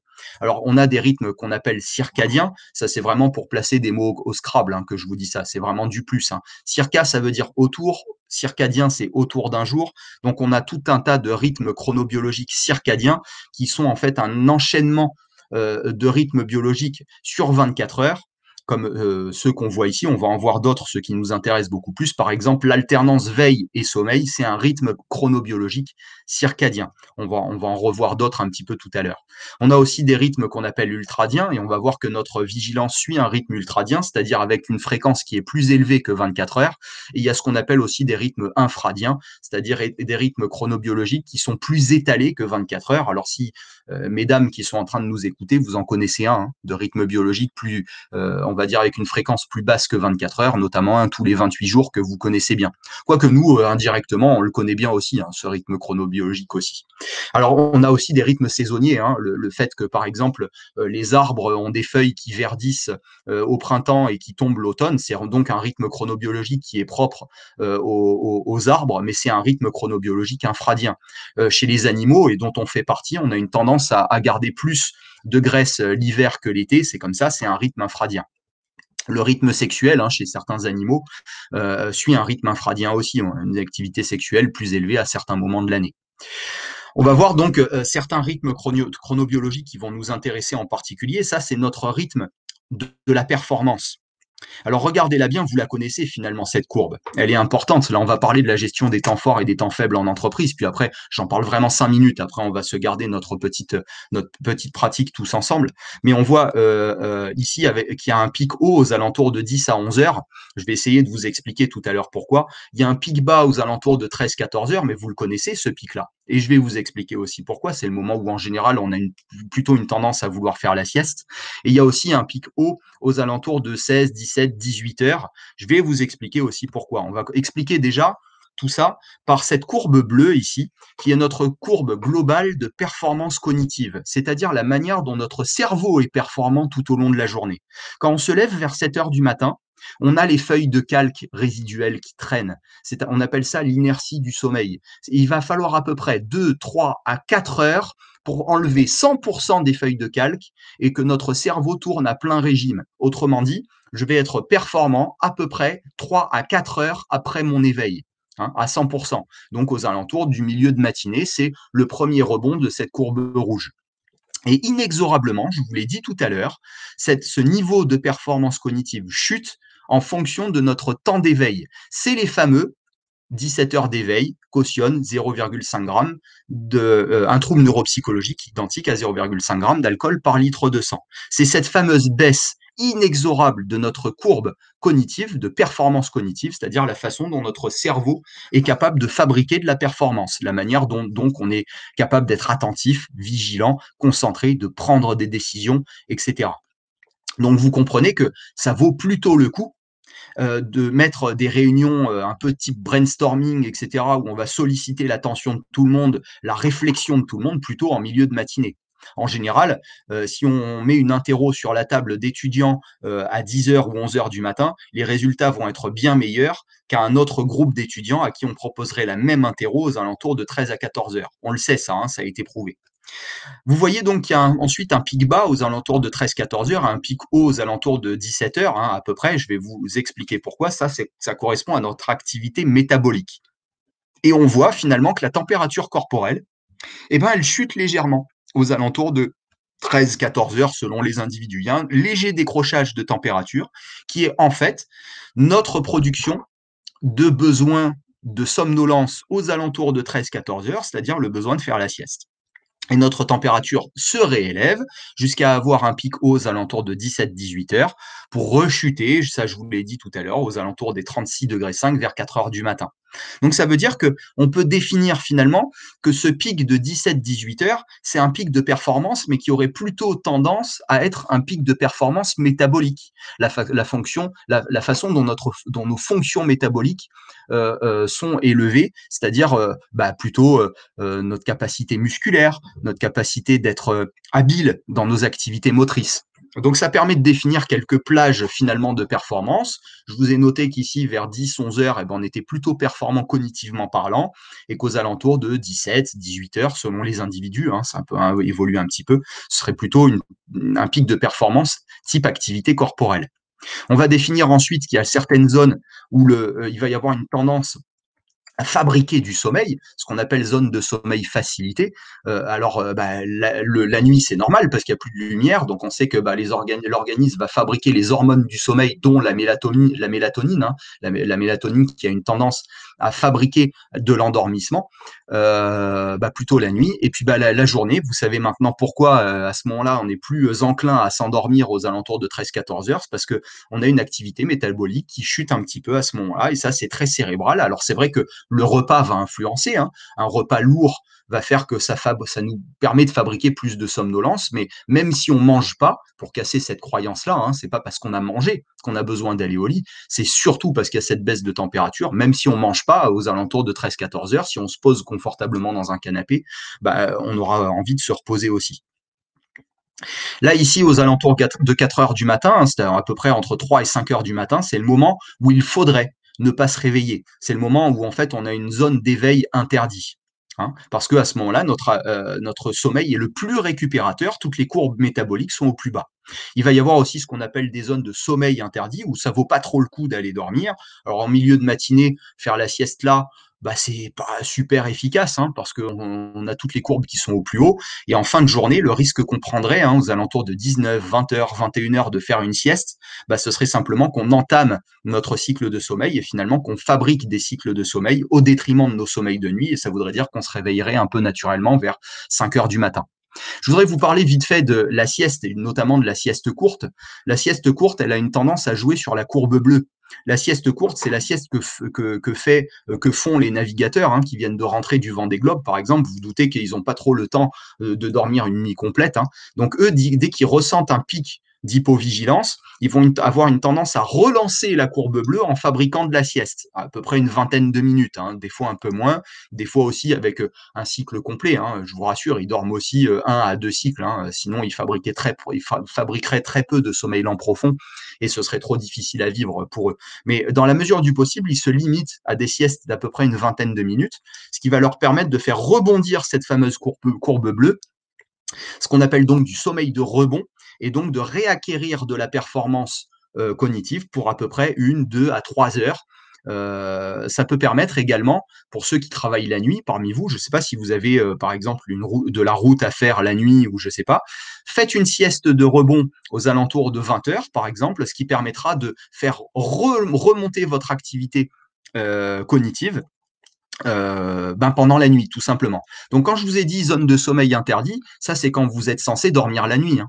Si vous n'avez pas de possibilité de dormir et que vous le savez à l'avance parce que vous avez de la route à faire ou parce que vous avez du boulot à faire la nuit, au contraire, vous savez qu'il faut à peu près 2 à 3 heures pour être de nouveau performant après une sieste. Donc, on peut anticiper de manière rétroactive une sieste juste avant quelque chose qu'on a à faire la nuit. C'est comme ça, par exemple, que les pilotes de chasse, puisque vous savez que je suis un ancien de l'armée de l'air, et que les pilotes de chasse anticipent leur vol de nuit. C'est qu'en fait, ils vont faire une sieste 2 à 3 heures avant leur vol.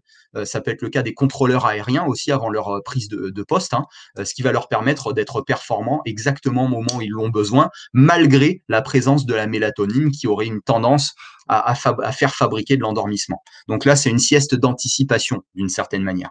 On sait que la sieste longue existe, hein. La sieste longue, c'est l'équivalent d'un cycle complet. Par contre, attention, pas de sieste longue si on est censé dormir la nuit d'après, sauf si c'est une sieste longue parce qu'on a vraiment une énorme dette de sommeil. Hein, ça, c'est possible. Donc attention à ça, la sieste longue, c'est réservé à ceux qui sont capables de dormir la nuit, hein. Ça, c'est très important que vous le notiez. Donc voilà, je vous ai parlé un petit peu de tout ça. Maintenant, si on regarde notre activité électrique cérébrale, rappelez-vous, je vous ai dit que toutes les heures et demie, il y avait un enchaînement de temps fort et de temps faible la nuit, comme on le voit sur cette courbe-là, qui est en fait un marqueur électrique de nos performances cérébrales, hein. Ce qui fait que toutes les heures et demie, on va avoir un pic bas et un pic haut, ce qui nous permet aussi d'être bien attentif. On sait que même la journée, on va avoir une tendance à somnoler, même sans s'en rendre compte, à être moins performant en fonction des activités qu'on a à faire. Et donc, il faut être très attentif à ça, surtout si on a un boulot un peu accidentogène. Je pense notamment aux commerciaux. Vous savez que toutes les heures et demie, pendant 5 à 10 minutes, sans même vous en rendre compte, vous risquez d'avoir une chute de la vigilance et d'être sur un terrain favorable, notamment aux accidents de la route ou aux mauvaises prises de décision, aux décisions un peu plus automatiques. Donc justement, je vais me permettre de finir cette petite conférence avec les risques d'un manque de sommeil, c'est le fait de tomber dans une voie un peu plus automatique. Et quand je parle d'automatisme, c'est un automatisme dans nos prises de décision, mais aussi un automatisme dans notre manière de gérer les émotions. Et quand on gère les émotions de manière automatique, vous l'avez noté, hein, quand on est fatigué, en général, quand on est très fatigué, les larmes viennent plus vite. En général, on se met plus vite en colère, on a plus tendance à perdre patience rapidement. Vous l'avez peut-être déjà vécu en réunion, quand les réunions s'éternisent un peu, on a une tendance à être un peu moins patient. Donc, on se rend compte que plus on est fatigué, plus les émotions prennent le pas et on rentre dans une voie automatique où il est plus difficile de prendre du recul sur cette manière de fonctionner. Ça va être aussi un terrain, et ça, je vous en ai déjà parlé, aux accidents du sportif, hein, aux blessures musculaires, aux blessures musculo-tendineuses. Ça va être aussi une baisse du système immunitaire. Quand on est fatigué, on a tendance à choper le moindre virus, le moindre microbe qui traîne. C'est pas très d'actualité, hein, en ce moment. Évitez d'être malade, d'être trop fatigué. Non, je plaisante, hein. On peut choper le coronavirus en étant en pleine forme aussi, évidemment.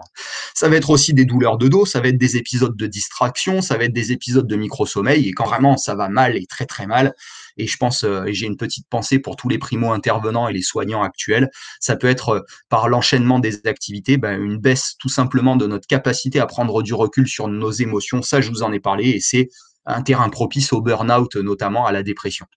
Voilà.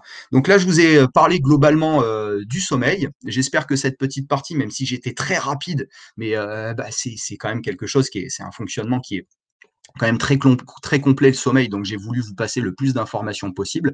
On va se garder quelques instants tout à l'heure dans la ligne de chat qu'Arthur animera pour répondre à quelques questions, et j'espère qu'il y en aura des questions. On va pouvoir maintenant du coup passer je vais stopper mon partage d'écran. Hop, terminer le partage, si je peux. On va pouvoir du coup passer sur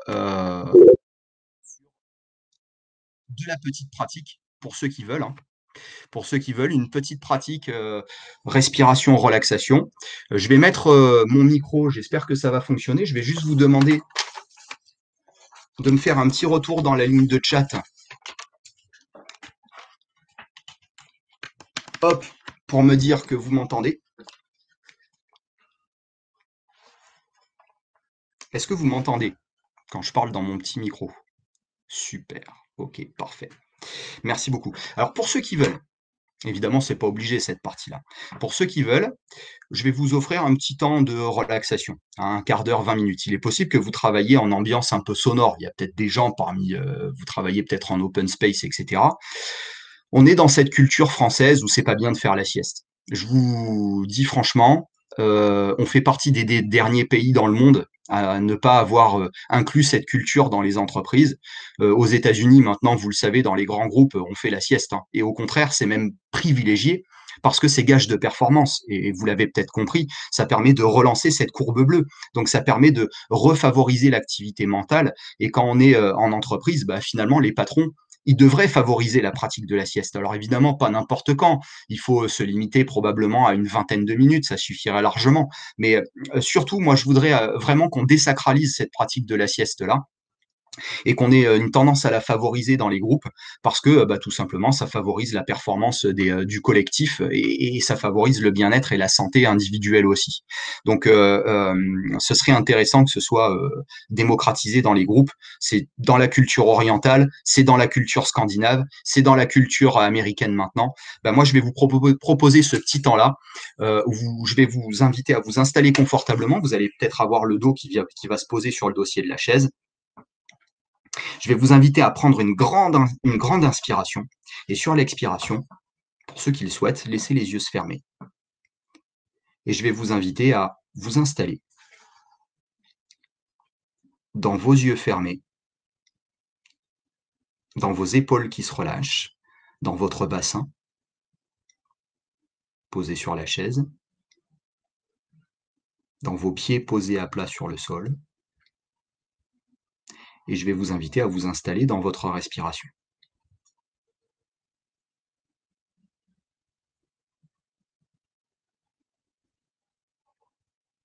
Prenez conscience de vos rythmes respiratoires, de vos volumes respiratoires.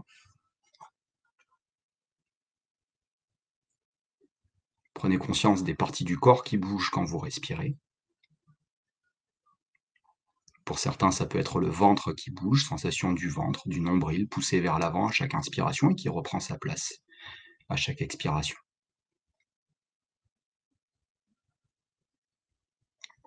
Pour d'autres encore, ça peut être une respiration par la poitrine, sensation des côtes qui s'écartent et qui se resserrent pendant que vous respirez.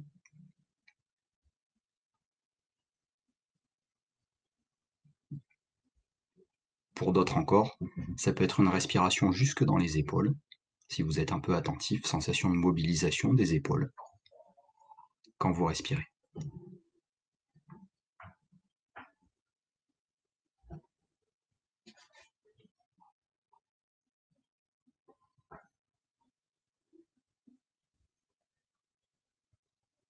Je vais vous inviter à porter votre attention particulièrement sur l'air qui circule à la base de votre nez. Même si vous portez un masque, sensation d'un air frais, agréablement frais qui circule à la base de votre nez. Et si vous êtes un peu joueur, un peu créatif, attribuez-lui une couleur à cet air frais. Et sur une prochaine inspiration, je vais vous inviter à inspirer la couleur, même l'odeur de cet air frais, pour en imprégner tout l'intérieur du nez.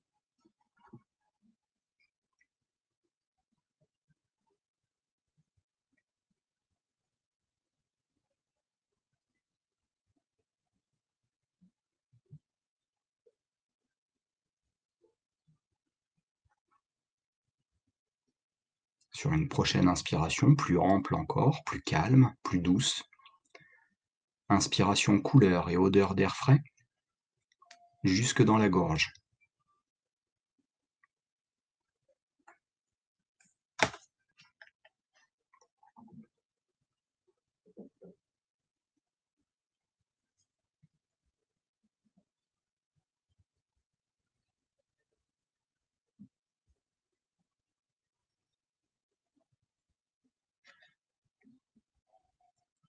Et sur une prochaine inspiration encore, inspiration odeur, couleur d'air frais jusque dans le ventre.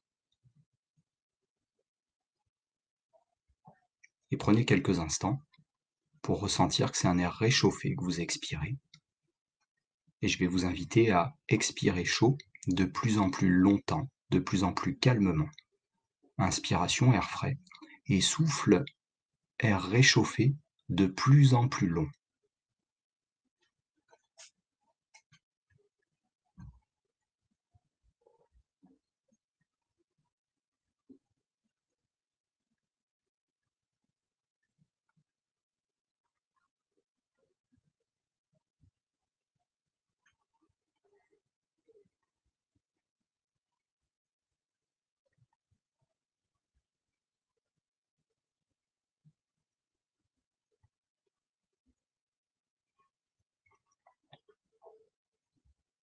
Puis je vais vous proposer, en revenant progressivement sur une respiration naturelle et plus automatique, et progressivement de moins en moins consciente, à porter votre attention sur le sommet de votre crâne, à y poser un point de détente, et à laisser votre cuir chevelu se relâcher du sommet du crâne jusqu'à la racine des cheveux.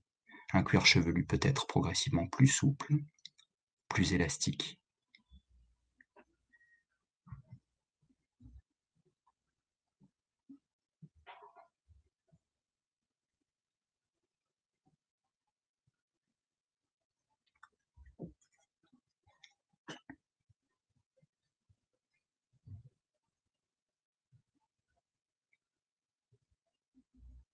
Laissez glisser cette détente sur le front. Le front devient de plus en plus lisse, les rides d'expression s'effacent. Lisse comme un lac de montagne, peut-être même un peu frais comme un lac de montagne. Vous savez, lisse comme un miroir. Comme un lac de montagne complètement lisse où tout le paysage autour se reflète dessus. Laissez la détente s'installer dans les sourcils, qui se défroncent, qui se desserrent. Parfois même, on peut avoir une sensation d'espace un peu plus grand entre les deux yeux.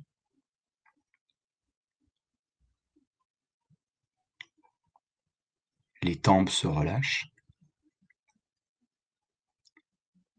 Et quand vous relâchez la mâchoire, peut-être qu'il y a la naissance d'un espace entre les dents du dessus et de dessous, les joues deviennent plus souples, plus élastiques, plus détendues. À l'extérieur comme à l'intérieur.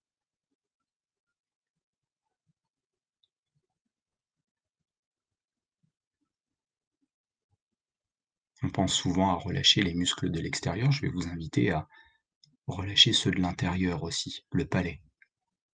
Et même la langue, muscle de la parole.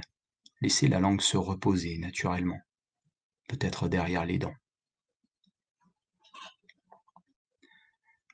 Muscle de la parole qu'on entend de l'extérieur, mais aussi, si on est un peu joueur, qu'on pourrait imaginer qu'on entend de l'intérieur. Vous savez, ces dialogues internes, ces phrases qu'on se prononce dans la tête. Je vais vous inviter à jouer à ce petit jeu, vivre cette petite expérience. Portez votre attention sur le relâchement des muscles de votre langue. Et remarquez que quand vous portez toute votre attention sur le relâchement des muscles de la langue, il devient de plus en plus difficile de se fabriquer des phrases complètes dans la tête.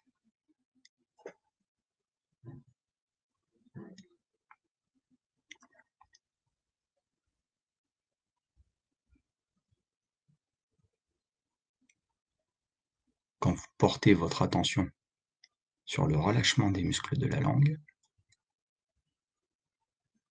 il devient de plus en plus difficile de faire s'enchaîner les mots et de leur donner du sens.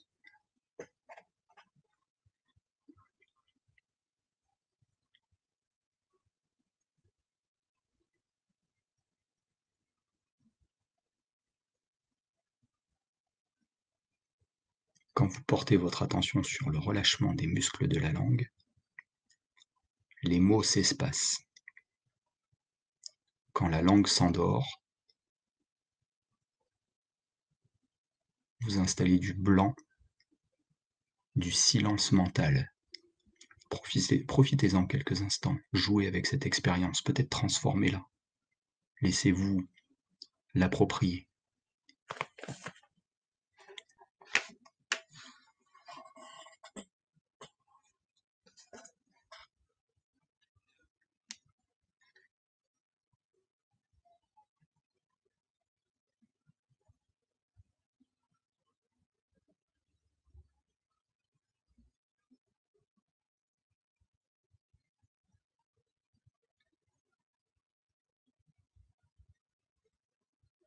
Je vais vous inviter également à porter de la détente en laissant cet exercice de côté sur le sommet de vos épaules.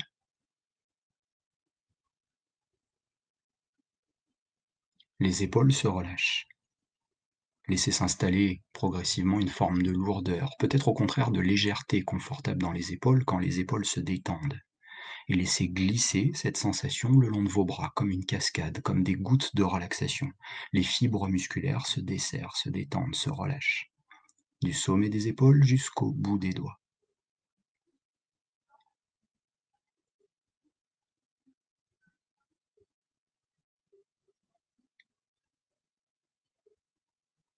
Peut-être que pour certains, les bras sont de plus en plus lourds, confortablement lourds, agréablement lourds. Pour d'autres, peut-être une sensation plus aérienne. Les bras sont légers, agréablement légers.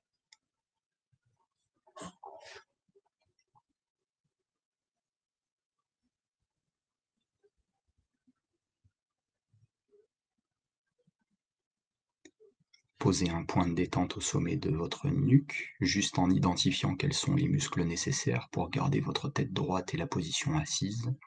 Tout le reste se décontracte. Tout autour de la colonne vertébrale, dans le dos. Les muscles se relâchent. Peut-être la sensation qu'ils s'étalent. Plus de place sur le dossier de la chaise. Plus de relâchement, plus de liberté. Laissez glisser cette sensation de détente jusque dans le bassin, avec peut-être une sensation de corps qui prend sa place dans la chaise.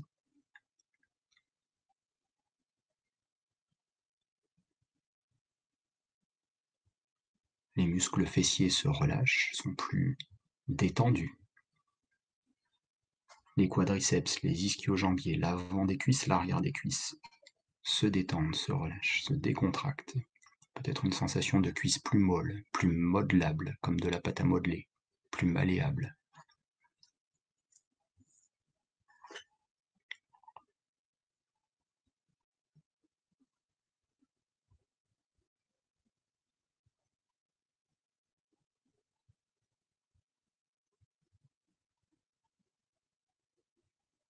Et même les genoux se détendent, ligaments et tendons. Les mollets se relâchent. Laissez se desserrer les chevilles et les pieds. Peut-être pour certains la sensation agréable de porter des chaussures à semelles de plomb, plus ancrées, plus relâchées. Progressivement, c'est tout votre corps qui s'installe dans une bulle de détente et de relaxation, une bulle de relâchement.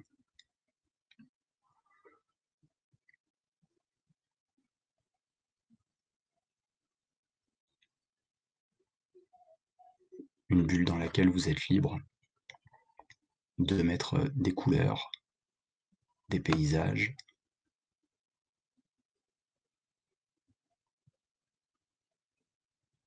des sons, des musiques.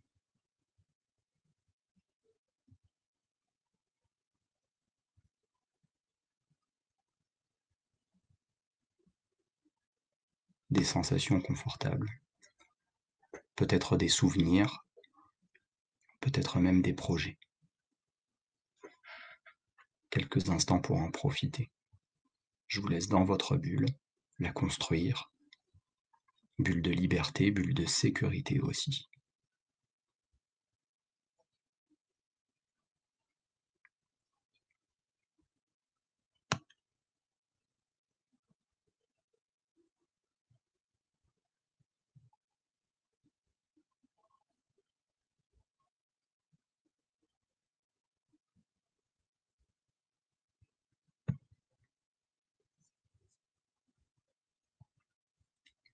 Une bulle dans laquelle progressivement vous récupérez de l'énergie, du dynamisme. Une énergie et un dynamisme qui vous serviront pour progressivement vous projeter pour les activités à venir, en sortie de séance, aujourd'hui, cet après-midi, peut-être même demain. Alors cette énergie, je vais vous demander, je vais vous inviter à la remettre à nouveau disponible dans vos mains pour bouger les doigts, dans les pieds, pour bouger les orteils dans les chaussures, bouger les poignets comme le matin au réveil, partez des extrémités et réveillez tout le corps. Peut-être en effectuant des haussements d'épaules, peut-être vous étirez, vous frottez le visage comme le matin au réveil, réactivez votre respiration plus fraîche, plus dynamique. Vous pouvez vous passer des images plus dynamiques en tête, des dialogues internes plus dynamiques aussi. Et j'en ai terminé pour ma petite séance que je vais vous débriefer pour vous expliquer comment je l'ai conçue et du coup comment vous pourrez la refaire tout seul. C'est plutôt simple. J'espère que tout le monde va bien, que tout le monde est de retour avec moi. Alors, merci déjà pour tous vos retours super sympas dans la ligne de chat. Là, je voyais ça. Là, c'est vraiment super sympa de votre part. Ça nous fait vraiment plaisir. Pour la petite séance, on a passé un petit moment sur la respiration, qui est vraiment une super porte d'accès à la relaxation. Je vous ai invité à prendre conscience de votre respiration, hein, que ce soit dans ses amplitudes, ses fréquences. Et cette circulation de l'air, c'est très yoga, ça. Hein, circulation de l'air, air frais à l'inspiration qui ressort plus réchauffé. Et je vous ai invité progressivement à prolonger votre temps d'expiration. Ce qu'il faut savoir, c'est que quand on inspire, il n'y a pas beaucoup de monde qui le sait, ça. Quand on inspire, le rythme cardiaque augmente. Et quand on expire, le rythme cardiaque diminue. Pour ceux qui connaissent un peu ces termes-là, on parle de stimulation du système nerveux sympathique à l'inspiration et du stimulation du système nerveux parasympathique à l'expiration. Quand mon rythme cardiaque diminue, j'ai mes tensions musculaires qui ont une tendance plus favorable à se relâcher. Donc c'est très simple. Ce soir, si vous avez envie de vous endormir, que vous n'y arrivez pas trop, prolongez vos temps d'expiration. Ça va vous permettre de contrôler votre rythme cardiaque d'une certaine manière. Ensuite, c'est plutôt simple. Ce qu'on a fait, c'est qu'on a posé de la détente musculaire du front, de la tête jusqu'aux pieds. Relâchement, sensation de relâchement musculaire, auquel j'ai rajouté un petit bonus. C'est la sensation soit de lourdeur, soit de légèreté, puisqu'il y a des gens qui vivent un peu ça. Hein. Des fois, quand ça se relâche, il y a de la lourdeur, il y a de la légèreté. Et je vous ai rajouté un autre bonus qui est plutôt auto-hypnose, là. Hein. C'est l'installation du silence interne, la manière dont on peut avoir de couper nos phrases, nos dialogues internes, en portant notre attention sur la langue qui se relâche. Voilà. Donc, vous voyez, c'est plutôt simple. Très facile à refaire tout seul, c'est pas très, il n'y a pas de connotation ésotérique, il n'y a pas de magie derrière tout ça. Et au contraire, quelque chose de plutôt cartésien dans mon approche, et heureusement, puisque je vous rappelle que j'ai coaché quand même beaucoup de militaires, que ce soit les pilotes de chasse, les forces spéciales ou peu importe, sur l'apprentissage de ces méthodes-là, ce qui leur permet donc d'augmenter leur niveau de performance et de favoriser aussi la résilience. Hein. Et Dieu sait qu'en ce moment, il y en a besoin, parce qu'on ne sait pas trop où on va, même si on a un peu d'espoir par rapport à il y a quelques mois aujourd'hui. Et on a besoin de ce maintien, de cet équilibre un peu physique et émotionnel en ce moment. Donc, j'espère vraiment que aujourd'hui, le webinaire et peut-être d'autres, que ce soit avec moi ou avec d'autres de mes collègues, vous apporte du bien-être, mais surtout de l'apprentissage pour que vous soyez autonome. Et je vous souhaite vraiment de bien vivre ces moments-là, qui ne sont pas des moments simples, mais avec des petits outils qui nous permettent de plus facilement les passer quand même. Voilà, donc merci beaucoup à tout le monde. Et puis, écoutez, on reste maintenant tout à vous pour quelques questions si vous le souhaitez. C'est difficile d'être très exhaustif sur 1 heure de présentation sur un sujet qui est large, mais on reste à votre disposition si vous avez des questions. Merci beaucoup. Il y a pas mal de questions. Merci beaucoup, Sébastien. Il y a beaucoup de questions, donc on va pas forcément pouvoir répondre à tout. Mais là, je dirais qu'on va avoir 15 minutes et Sébastien, je te pose quelques questions au fil de l'eau. J'ai essayé de les catégoriser par thématique un peu. Notamment, alors, il y avait des questions sur le travail de nuit. Les personnes qui ont des horaires décalés. Est-ce que toi, tu aurais quelques conseils pour ces personnes-là qui travaillent en horaire atypique? J'en ai un petit peu parlé pendant la présentation et je suis vraiment désolé parce que je vais pas être très positif. Mais il faut que je sois pragmatique et je vais pas faire plaisir à tout le monde. Mais malheureusement, il n'y a pas de solution miracle. C'est-à-dire que on le sait, ceux qui travaillent en horaire atypique, il y a un inconvénient sur le métabolisme parce qu'on ne pourra jamais dormir exactement de la même qualité de sommeil la journée que la nuit. C'est pas possible, en fait. Par contre, il faut éviter que ça s'installe. Hein, on va dire que la chute métabolique, il faudrait essayer de faire en sorte de retarder son installation. Maintenant, on sait que malheureusement, il y a plus d'apparitions de maladies chez les gens qui travaillent. Alors attention, pas 2-3 mois, hein. Il faut que ce soit des années et des années, hein. Donc ça va être déjà l'anticipation en termes cognitifs du travail de nuit, c'est-à-dire que n'hésitez pas à faire la sieste 2 à 3 heures avant le pic de votre activité. Donc ça va être déjà, j'en ai parlé un petit peu tout à l'heure en termes de préservation des accidents, de prévention des accidents, c'est quand même quelque chose qui est important. Et récupérer tout ce que vous pouvez récupérer, même si c'est fractionné, tant pis, mais récupérez tout ce que vous pouvez récupérer et dans la mesure du possible en isolement sensoriel. Autrement dit, si vous dormez la journée, fermez bien les volets. Mettez-vous des masques s'il faut devant les yeux, mettez-vous il faut qu'il n'y ait pas de son, qu'il n'y ait pas de lumière, etc. pour essayer au maximum de favoriser le terrain pour qu'il y ait de la fabrication de sommeil lent profond. Parce que malheureusement, on le sait, le pourcentage de sommeil lent profond et de sommeil paradoxal chez les gens qui dorment la journée, même par habitude, c'est moins efficace que si on dort la nuit. Donc, mettez en place tous les petits vecteurs qui permettent la fabrication de sommeil de qualité. Mettez-en le plus possible. Plus vous mettez plus en fait vous habituez votre corps à vivre la privation de sommeil, plus vous allez avoir l'impression que vous la tolérez, hein, la privation de sommeil, sauf que c'est pas le cas. Ça ronge un peu de l'intérieur. Donc surtout, faites bien attention à ça. Récupérez dès que vous le pouvez et anticipez un petit peu 2 à 3 heures, on va dire, avec une sieste de 20 minutes à peu près, vos activités de nuit. Voilà. Ok, ça marche. Merci beaucoup. Quelques questions sur le sport. Il y avait François qui disait combien d'heures avant le coucher pour une activité sportive intense type CrossFit? Alors, moi, il faut savoir qu'à l'origine, dans l'armée, j'étais prof de sport, hein. J'ai fait 23 ans, hein. Donc, c'est sûrement pas moi qui vais vous dire qu'il faut pas faire de sport avant d'aller se coucher. Pourquoi? Parce que le sport, on le sait, c'est la meilleure pratique anti-stress qui puisse exister. Il y a notamment sur le plan hormonal, puisqu'il y a de l'endorphine, il y a de la dopamine. Donc, tout ça, c'est des hormones, sérotonine aussi. Tout ça, c'est des hormones anti-stress. Par contre, ce qu'il faut faire, c'est arriver malgré la pratique d'un sport intense comme le CrossFit par exemple, où ça va être le cas de gens qui font de l'athlétisme, par exemple du fractionné sur piste ou même des sports collectifs et même des sports de combat. C'est pareil, hein, ça demande un très haut niveau d'intensité. Donc l'idée, ce sera de calmer l'activité musculaire et de calmer l'activité mentale en reproduisant après ce que je vous ai pratiqué ici, ça permet de faire chuter la température corporelle. D'ailleurs, il y a des gens qui me disent, mais j'ai eu froid pendant la séance, souvent, c'est un peu normal. Donc faites chuter votre température corporelle. Ça peut être aussi par des moyens annexes, comme par exemple la prise d'une douche un peu plus fraîche pour faire chuter la température corporelle, mais pas trop proche du coucher.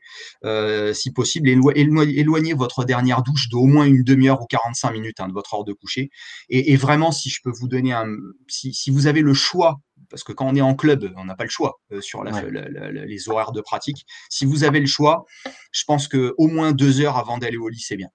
Voilà, okay. De façon vraiment à ce que toute l'activité très musculaire, très énergétique et même très cérébrale, parce que ça demande un haut niveau de concentration, de motivation, donc de stress. La pratique du sport comme le CrossFit, c'est du stress, faut le savoir. Donc pour faire retomber tout ça, considérez bien au moins 1 à 2 heures. Voilà. Okay. Mais ce sera accéléré avec la pratique de la relaxation. Voilà. Ok. Il y avait une question aussi sur la lecture. J'imagine que c'est un peu la même idée. C'est des activités qui vont permettre de se relaxer avant de dormir. Ouais, alors la lecture, mais si possible pas une lecture qui demande, par exemple, si je suis étudiant et je révise avant de dormir, ouais, voilà. C'est une lecture stress. C'est pas une lecture plaisir. Donc voilà. Okay. Le gros avantage de la lecture par rapport à la télé, c'est que en général les sources lumineuses, la lampe, elle est dirigée sur les pages du bouquin et pas directement dans les yeux, quoi. Ouais. Donc du coup, effectivement, la lecture, c'est quand même pas mal. Je rebondis sur ce point sur les écrans. Il y avait une question au tout début de ta présentation. Quelle est la différence entre la lumière d'un écran télé versus la lumière d'un écran smartphone? C'est la même. C'est la même. Par contre, Il y Elle a est plus moins de loin? désavantages. Ouais, Ouais. exactement. La télé, tu la regardes pas collée à ton Mmh. écran, donc ça veut dire qu'il y a une perte d'intensité lumineuse, hein, qu'on appelle les lux. Hein, tu sais, c'est le Mmh. voilà, c'est dispersé dans la pièce. Alors t'en reçois quand même dans la rétine, mais c'est dispersé dans la pièce. Tu reçois pas 100% de l'intensité lumineuse. Le problème, c'est les petits écrans. Plus l'écran est petit, plus j'ai une tendance à le rapprocher des yeux, et donc Mmh. du coup, je vais prendre un gros pourcentage de l'émission de luxe directement dans la rétine plutôt que perdu dans la pièce. Ok, ouais, c'est très clair. Une question d'Émilie qui nous dit, c'est vrai qu'on dit souvent, il y a une heure à partir de laquelle le sommeil est moins réparateur. Est-ce que ça dépend aussi de chaque chronotype et de chaque Ah, personne ou... complètement, Ouais. complètement. Donc ça, c'est des croyances. Hein, Mm, de dire que par exemple les heures avant minuit comptent double, mm, c'est vrai il y a quelques personnes pour qui c'est vrai, c'est ceux qui sont très matinaux, c'est-à-dire ouais, qui se sont endormis à 22 heures. Alors eux, pour le coup, s'ils ratent le créneau 22 heures minuit, ils ont perdu quand même pas mal de quantité de sommeil lent profond. Mais par contre, pour les chronotypes médians, se coucher à minuit, c'est pas déconnant, quoi. Hein. ouais, C'est pareil pour la qualité de sommeil. Pour le coup, c'est très difficile de répondre à cette question parce qu'il n'y a mm, pas de vérité.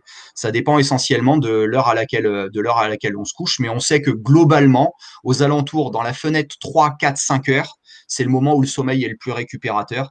On sait notamment que si tu te réveilles entre 3 et 5 heures, tu vas avoir plus de sensations de fatigue le lendemain. Hein, ouais. donc cette fenêtre-là, il vaudrait mieux l'éviter. Ok. Voilà. Parfait, je rebondis là-dessus justement. J'ai des personnes qui me disent dans les commentaires, je me réveille à 3 ou 4 heures et impossible de me rendormir derrière.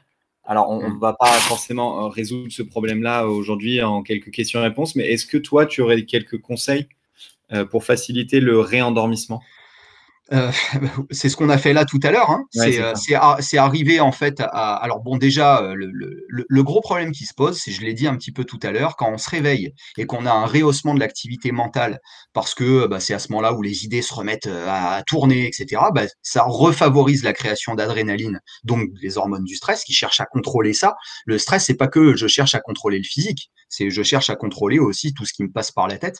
Donc l'idée, ce serait d'arriver à calmer l'activité physique et l'activité mentale. La pratique de respiration permet ça globalement, sans qu'on parte dans des choses trop compliquées. La respiration, elle permet de recentrer l'activité mentale, parce que tant que je pense à ce que je suis en train de faire quand je respire, bah, je pense pas à mes Ouais. machins qui me tournent en boucle.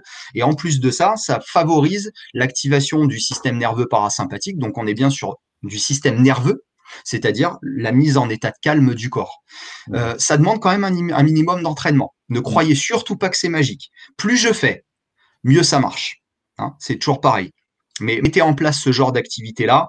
Ok. Effectivement, le gros problème qui se pose, c'est quand je me réveille à 3-4 heures du matin, qu'est-ce que je cherche à faire? À contrôler mon réveil, ou plutôt mon réendormissement. Alors, Mm, je vais terminer là-dessus pour répondre à cette question parce qu'elle est intéressante. Des fois, on dit oui, mais par exemple, est-ce que compter les moutons, ça marche? Moi, je vais vous donner quelque chose qui est bien moins stimulant en termes cérébrales. Essayez de vous endormir en imaginant un feu d'artifice.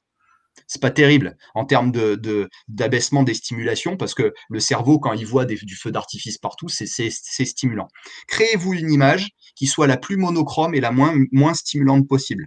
Moi, des fois en séance, quand je suis en séance individuelle ou quand je fais de la formation sommeil, puisque je fais de la formation sommeil pour les thérapeutes, je demande aux gens d'imaginer qu'ils sont sur un bord de mer, si tant est qu'on aime le bord de mer. Hein.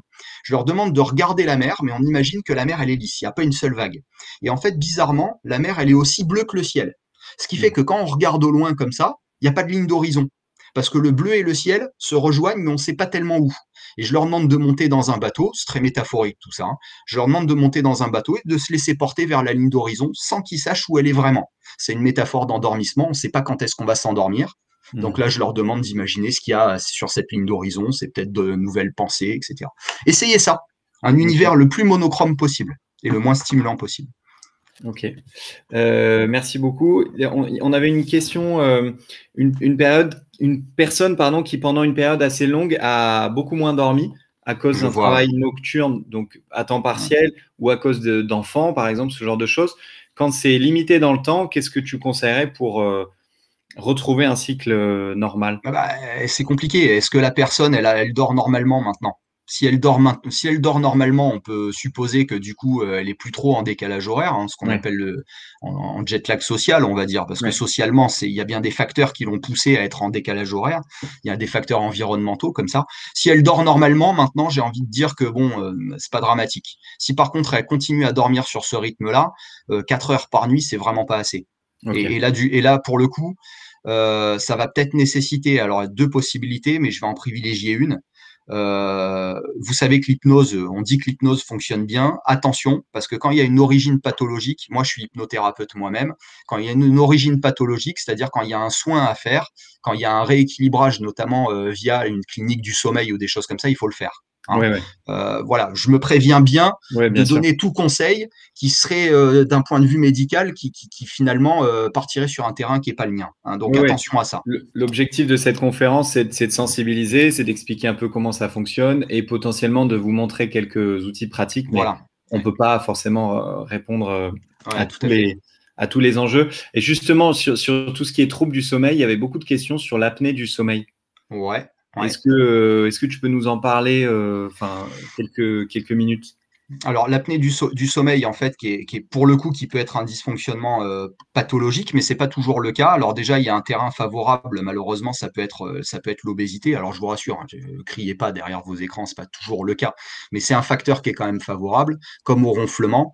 L'apnée du sommeil, en fait, c'est des micro-réveils dans la nuit. Pourquoi? Parce que en fait, notre cerveau perçoit qu'il y a des moments où en fait, on va rester trop longtemps sans respirer. Alors c'est Mm. normal, attention, c'est normal hein, qu'on reste sans respirer à certains moments de la nuit, mais on dit qu'il y a de l'apnée du sommeil quand ces plages de respiration d'apnée dépassent les 20 secondes, je crois que c'est 20 secondes, il me semble, et sont très fréquentes. Là, le problème, c'est que du coup, notre cerveau, il manque d'oxygénation et pour le coup, il va nous inviter à nous réveiller pour réenclencher la respiration qui normalement est inconsciente la nuit, ce qui veut dire qu'on va augmenter notre pourcentage de sommeil lent léger. Ça ne veut pas dire qu'on dort pas, mais on va augmenter notre pourcentage de sommeil lent léger et le sommeil sera donc récupérateur. Donc moi je vais vous donner un petit conseil pour le coup qui n'est que le mien et je vais pas partir du coup sur le terrain médical parce que l'apnée du Mm. sommeil peut se soigner, hein, vous le savez. Il y a de l'appareillage. Hein chez les gens chez qui il y a un besoin d'appareillage, ça va être un peu pareil que pour les ronflements. L'apnée du sommeil, comme pour les ronflements, ça peut être une obstruction partielle des voies aériennes. Hein. Pour éviter ça, dormez avec un petit sac à dos. Alors désolé, c'est pas super glamour, hein, mais peut-être ça va être un temps de rééducation. Les gens qui font de l'apnée du sommeil ou qui ronflent, souvent c'est des gens qui dorment sur le dos. Et donc en fait, il y a la tête qui part vers l'arrière, la langue en fait et le larynx qui se bloquent. Et du coup, ça bloque les voies aériennes, soit partiellement, le ronflement, soit plus ou moins totalement. Et donc du coup, ça fait les apnées du sommeil. Pour éviter ça, on va privilégier de ne pas dormir trop sur le dos. Et si par inconfort, le corps perçoit qu'il y a un truc qui l'empêche de dormir sur le dos, on dormira plutôt sur le côté. Ça va Ah, limiter ok. potentiellement, sauf s'il y a un terrain neurologique. Et c'est pour ça Mm. que je dis attention, mais Ouais. ça va limiter l'apparition des apnées du sommeil. Donc, une fois, j'ai quelqu'un qui m'a dit, j'ai dormi avec un système.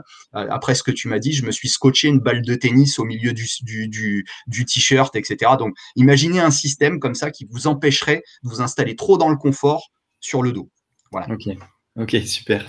J'avais une question de Yann qui nous demandait si les saisons ont un impact sur le sommeil, sur la qualité du sommeil. Est-ce qu'on a tendance à vouloir dormir plus l'hiver ou dormir moins bien Euh, l'été? ouais, plus la journée va être longue, ou plutôt plus la nuit va être longue, Mm. plus effectivement, le corps, il a tendance, puisque le corps est très réceptif, l'horloge Ouais. biologique va fabriquer sa fameuse 7h30. Hein, mais c'est effectivement si le jour et la période de nuit est très courte, ce qui va être le cas plutôt l'été, la période de jour est très courte, donc en fait, l'horloge biologique va avoir une tendance à rogner un petit peu sur ces fameux 7h30. Et en plus de ça, la lumière du jour reste élevée tard le soir. Il fait chaud jusqu'à tard aussi. Donc effectivement, il y a une influence des saisons. Mm. Elle est pas extraordinaire. Hein, globalement, mais il y en a une petite quand même. Donc Ok. il faut quand même le Et, noter, c'est pas non plus extraordinaire. Hein. et toi, en tant qu'hypnothérapeute, qu'est-ce que tu penses du changement d'heure, par exemple? Ah Est-ce que là, tu... c'est même pas en tant qu'hypnothérapeute, je vais te répondre d'une manière très cartésienne. Le changement d'heure, ceux qui râlent pour le changement d'heure, c'est des bons Français, parce qu'il n'y a aucune raison de râler. Je vais vous expliquer pourquoi. On considère que quand on franchit 1 heure de décalage horaire, c'est le cas quand on fait du changement d'horaire, hein, Mm. 1 heure de décalage horaire se règle en un jour. Autrement dit, vous allez en Guadeloupe, il y a 5 heures de franchissement de fuseau horaire, vous allez mettre à peu près 5 jours chronobiologiquement pour vous réacclimater à l'environnement local. C'est-à-dire qu'en 24 heures, si on est radical et qu'on fait tout exactement à la nouvelle heure, et pas qu'on se dise non mais moi je suis pas bien, j'ai faim à 11 heures alors que là il est midi, bah, je vais manger quand même. Non, non, on refait de façon radicale tout comme à la nouvelle heure. Il faut 24 heures pour que tous les rythmes hormonaux, quasiment tous, se règlent à la nouvelle heure. Donc ça, je vous le dis franchement, et ceux qui vont me répondre dans la ligne de chat, c'est pas vrai parce que moi je le ressens, etc. C'est parce que vous faites les choses à moitié. Soyez radical. C'est un petit peu plus long pour les enfants. Attention. Pourquoi? Parce que les enfants, une horloge biologique est plus immature que la nôtre. Mais nous, à l'âge adulte, si on souffre pas de pathologie en termes de chronobiologie, en 24 heures, c'est réglé. Donc il n'y a pas d'impact. Ou très peu, très très peu. Ok. Bah, du coup, tu réponds à une question de Fred qui demandait l'impact des jet lags lors des voyages intercontinentaux, etc. Donc, je pense qu'on est bon là-dessus. Dernière petite question. Prendre de la mélatonine en complément, est-ce que c'est bon? Est-ce que c'est conseillé? Alors là, on va partir sur un terrain qui n'est pas trop le mien. Moi, je préfère les méthodes non invasives, même si la mélatonine, c'est un produit qui est naturel. Le problème, c'est que la mélatonine, on est censé pouvoir se la fabriquer tout seul. Et moi, je pars du principe que quand tu donnes à ton corps quelque chose qui est capable de fabriquer tout seul, au bout d'un certain temps, il va en être dépendant. C'est-à-dire que les mécanismes en fait de création de mélatonine, qui sont des mécanismes hormonaux en chaîne, on part du tryptophane, qui est en fait un acide aminé qu'on va trouver dans la bouffe d'une manière globale, qui va se transformer en sérotonine, qui est l'hormone du bien-être, sous l'action du soleil, qui elle-même va se transformer en mélatonine quand il n'y aura plus l'action du soleil. Mais tout ça, c'est une réaction en chaîne qui est naturelle. Moi, je pars du principe que si tu te rajoutes de la mélatonine, toi, le corps, au bout d'un moment, il va se dire quoi? Bah, c'est plus la peine que j'en fabrique moi-même. Et donc, du coup, il va perdre cette capacité d'adaptation, de création. Et moi, j'ai un peu peur que, du coup, il y ait un effet de dépendance. Mais c'est que ma croyance, là, pour le coup. La mélatonine, je vous l'ai dit, attention, c'est pas véritablement l'hormone du sommeil, c'est l'hormone qui favorise la mise en place et la structuration, la stabilisation des rythmes biologiques, dont l'enchaînement veille-sommeil. Autrement dit, elle est capable de nous stabiliser notre heure d'endormissement. Voilà. Il paraît que ça existe, il paraît que c'est bien. Moi, je me dis, tant qu'on peut s'en passer, pourquoi pas? Voilà. Ouais. Non, et puis ce que tu disais, c'est avoir un cadre, une structure très claire, un quotidien qui est bien organisé, avoir des activités relaxantes le soir. Au final, c'est plus sur la mise en place de bonnes habitudes que sur le fait de prendre des compléments, etc. Du coup, la personne rebondit en me disant un apport en tryptophane. Franchement, je préfère. Franchement, je préfère, mais pour le coup, le tryptophane, si on a une alimentation équilibrée, il y en a un peu partout. C'est pas la peine de s'en gaver non plus. Voilà. Ok, bah écoute, merci beaucoup Sébastien. Je suis désolé pour les questions auxquelles on n'a pas forcément répondu, mais il est déjà 12h40. Donc, on va vous laisser déjeuner tranquillement. Vous étiez encore 225 jusqu'à 12h40. Donc, ça veut dire que ça vous a plu et que vous étiez intéressé. Donc, on vous remercie. Merci beaucoup, Sébastien. C'était passionnant comme d'habitude. Je vous ai mis un petit lien dans le chat pour nous dire ce que vous avez pensé de cette conférence. Et comme on animera d'autres conférences avec Gan, on est preneur de vos retours. Voilà, vous allez recevoir un petit mail à l'issue du webinaire avec le replay qui sera accessible pendant 7 jours. Et puis voilà, si vous avez des questions, n'hésitez pas, je transmettrai potentiellement à Sébastien aussi. En tout cas, on a été ravis d'animer cette conférence. Merci encore Sébastien et on vous souhaite une très bonne journée. Salut Sébastien. Merci à tous. Merci. Au revoir. Au revoir.